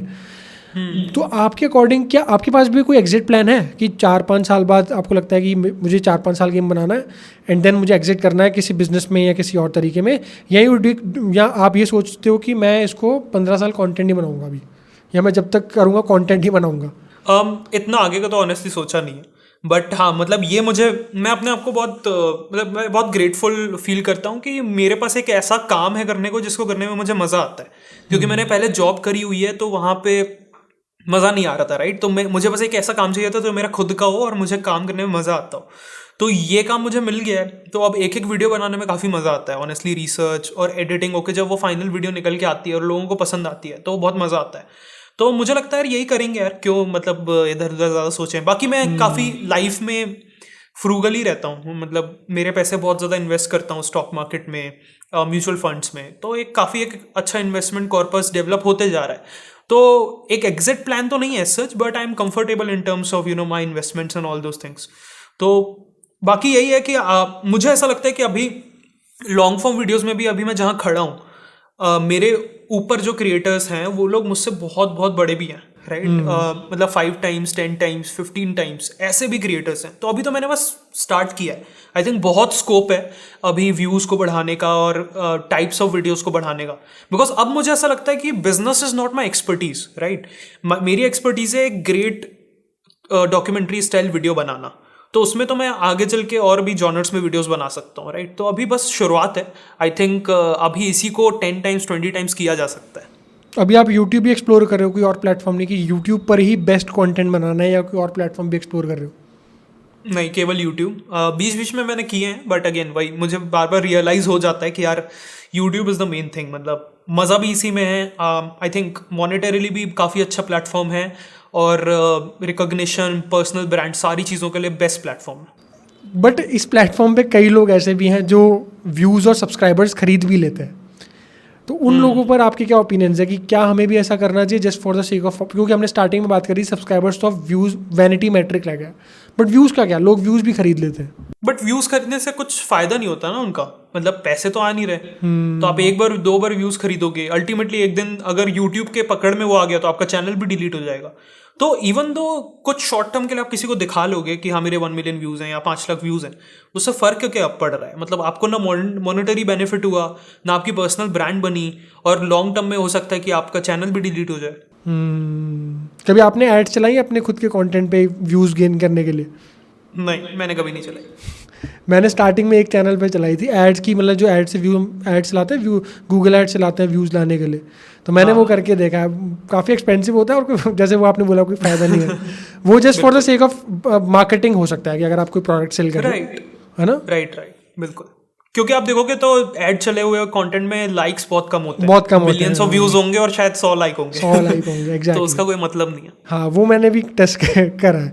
हाँ, बट एक क्वेश्चन और है जो मतलब मुझे जानना है कि बहुत से लोगों के दिमाग में ना ये चीज़ होती है कि मान लो कल यूट्यूब गायब हो जाए, तो फिर क्या करेंगे? फिर आपकी लाइफ और आपका बिजनेस कैसे इम्पैक्ट होगा? फिर आप क्या करोगे? या देखो, मुझे लगता है कि यूट्यूब आया है मतलब इस दुनिया में एक नीड फिल कर रहा है, एक गैप फिल कर रहा है लोगों के एंटरटेनमेंट की, इंफॉर्मेशन की, राइट? तो वो जो लोगों की नीड है इंफॉर्मेशन एंटरटेनमेंट की, वो तो कहीं नहीं जाएगी। प्लेटफॉर्म चला भी जाएगा तो वो नीड तो रहेगी ना। तो कुछ ना कुछ और आ जाएगा जो यूट्यूब को रिप्लेस करेगा। और as a creator I am learning how to create great videos, not just how to create great YouTube videos. तो अगर मुझे अच्छी वीडियोस बनाने आता है, लोगों का अटेंशन ग्रैब करना आता है, तो वो जो दूसरा प्लेटफॉर्म रिप्लेस करेगा मैं उसमें चला जाऊंगा। जैसे टिकटॉक चला गया, तो आपने देखा होगा जिनको अच्छी वीडियोस बनानी आती थी वो टिकटॉक के बाद आज यूट्यूब में सक्सेसफुल हो गए। प्लेटफॉर्म्स बदलते जाएंगे बट वो जो आपने बोला नीड है वो कभी नहीं बदलेगी। एंटरटेनमेंट हमेशा रहेगा, प्लेटफॉर्म्स हमेशा बदलते रहेंगे, वो तो है ही है। राइट। तो अभी आपको इतने 3-4 साल हो गए कंटेंट बनाते हुए, एक ऐसी चीज़, the dark side of being a YouTuber जो कई लोग कहते हैं, ऐसी चीज़ है जो बहुत कम लोग जानते हैं। बीइंग अ यूट्यूबर हमें ये चीज़ें फेस करनी पड़ती है। हमने स्टार्टिंग में बर्नआउट्स की बात करी, बर्नआउट होता है, इंस्पिरेशन नहीं होती, क्रिएटिव ब्लॉक होता है, बट और क्या इसके अलावा क्या ऐसी चीज़ें जो कम लोगों को पता है? बीइंग अ यूट्यूबर कैसा लगता है? यार यूट्यूबर, आई थिंक मैंने जो लोगों को ट्रैप में फंसते देखा है वो यही है यार, कि आप शॉर्ट टर्म गेन्स के चक्कर में अपनी लॉन्ग टर्म आप खराब कर लेते हो, राइट? मे बी आप कोई गलत प्रोडक्ट को प्रमोट कर देते हो, या फिर थंबनेल्स में क्लिक बेट करने लग जाते हो।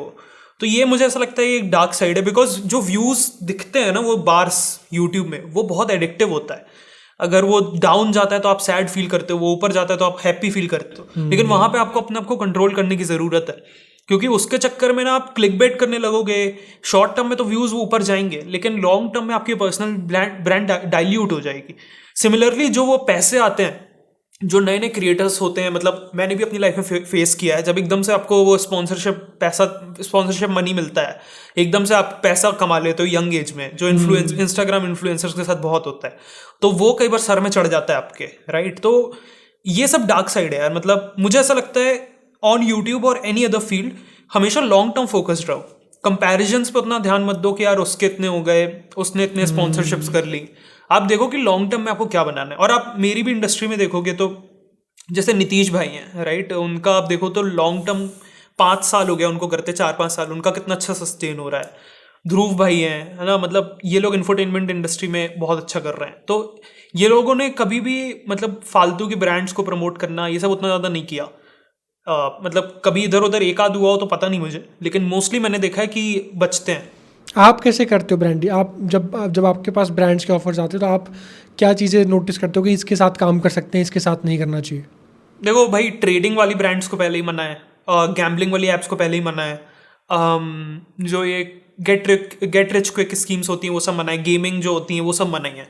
उसके बाद बच जाती हैं ले दे के सिंपल ब्रांड्स ही बचती हैं। और उसमें भी मैं देखता हूँ कि कौन सी, मतलब मैं उनकी वेबसाइट जाके चेक करता हूँ, ऐप वगैरह को चेक करता हूँ, तो सब चीज़ अगर सही लगता है मुझे लीगली, मुझे ये चीज़ श्योर हो जाती है कि किसी का पैसा इसमें डूब नहीं सकता, है ना, और अच्छा है उनके लिए, तो मैं फिर उसको प्रमोट कर देता हूँ। क्योंकि आए दिन बहुत सारी न्यूज़ आती हैं ऐसे, अभी रिसेंटली बहुत सारी न्यूज़ आई हैं जिसमें क्रिएटर्स ने कुछ ऐसी चीज़ें प्रमोट करी हैं जो उन्हें नहीं करनी चाहिए थी, and at the end of the day वो आपकी व्यूअरशिप को ही और आपके ब्रांड को ही हर्ट करेगा। तो मुझे नहीं लगता वो चीज़ करनी भी चाहिए। बहुत सोच समझ के ब्रांड्स लेने चाहिए, बिकॉज ये वाले ब्रांड होते हैं ना, पैसा बहुत देते हैं, ये ऑन एन एवरेज से बहुत ज़्यादा पैसा आपको पे करेंगे। हाँ, बहुत पैसा देते हैं। ऑल राइट, सो लास्ट में एक क्वेश्चन मुझे जो लास्ट आपके लिए बचा है वो यही है कि नए क्रिएटर्स के लिए आप क्या एडवाइस देना चाहोगे? एक एडवाइस जो आप नए क्रिएटर्स जो आज शुरू कर रहे हैं, जिनके पास बहुत ज़्यादा रिसोर्सेज नहीं है बट स्टिल वो कंटेंट क्रिएट करना चाहते हैं, उनको क्या एडवाइस देना चाहोगे? एडवाइस यही है यार, जो मैंने बार बार बातें बोली, कि आपको ना किसी को, अगर आज आप इस इंडस्ट्री में घुस रहे हो तो you can only beat the established player with your quality and creating great content. Otherwise यहाँ पे आप कैसे सर्वाइव करोगे, राइट? अगर आप कुछ हट के कुछ बेटर नहीं दे रहे हो तो बहुत मुश्किल है कि आप यहाँ पे कुछ बड़ा कर सकते हो। और मेरे को लगता है यार, आप घुस रहे हो इस इंडस्ट्री में तो आप कुछ बड़ा सोच के घुसो, कि मुझे, मतलब जैसे मेरा पर्सनल गोल है कि I want to be the best infotainment creator in India ever. तो आप कुछ बड़ा सोच के आओ, तभी तो आप फिर सोचोगे ना कि यार हाँ ठीक है, अगर मैं बेस्ट बनना चाहता हूँ तो मेरी एडिटिंग कैसी होनी चाहिए, मैं बेस्ट बनना चाहता हूँ तो मेरी रिसर्च कैसी होनी चाहिए। फिर उस मेथड से जब आप सोचना चालू करोगे ना, तब आपको एक एक करके आंसर्स मिलना चालू हो जाएंगे। आप खुद जाके एक्सपर्ट्स को सीख करोगे, जो यूट्यूब के एक्सपर्ट्स हैं, या फिर आप खुद जाके कॉम्पिटिटर्स को स्टडी करोगे कि उनकी स्टोरी टेलिंग कैसी है. तो just think big when you are coming here और just try to create the best possible videos. Thank you so much भाई, थैंक यू सो मच. आपसे बात करके बहुत अच्छा लगा. बहुत सारी वैल्यूएबल इंसाइट्स मिली आपसे बात करके. बहुत कुछ सीखने को मिला कि नए क्रिएटर्स और हम जो इस टाइप अभी जो शॉर्ट्स पे काम करते आ रहे हैं वो लॉन्ग टर्म व्यू कैसे रख सकते हैं. So thank you so much for that भाई. मैंने अब स्टार्टिंग में क्या था, मैं बहुत टाइम से आपका कंटेंट फॉलो कर रहा हूँ, तो मुझे तो ये पर्सनली कॉन्वर्सेशन चाहिए थी आपसे बात करने के लिए कि कुछ सीखने को मिलेगा बहुत ज़्यादा.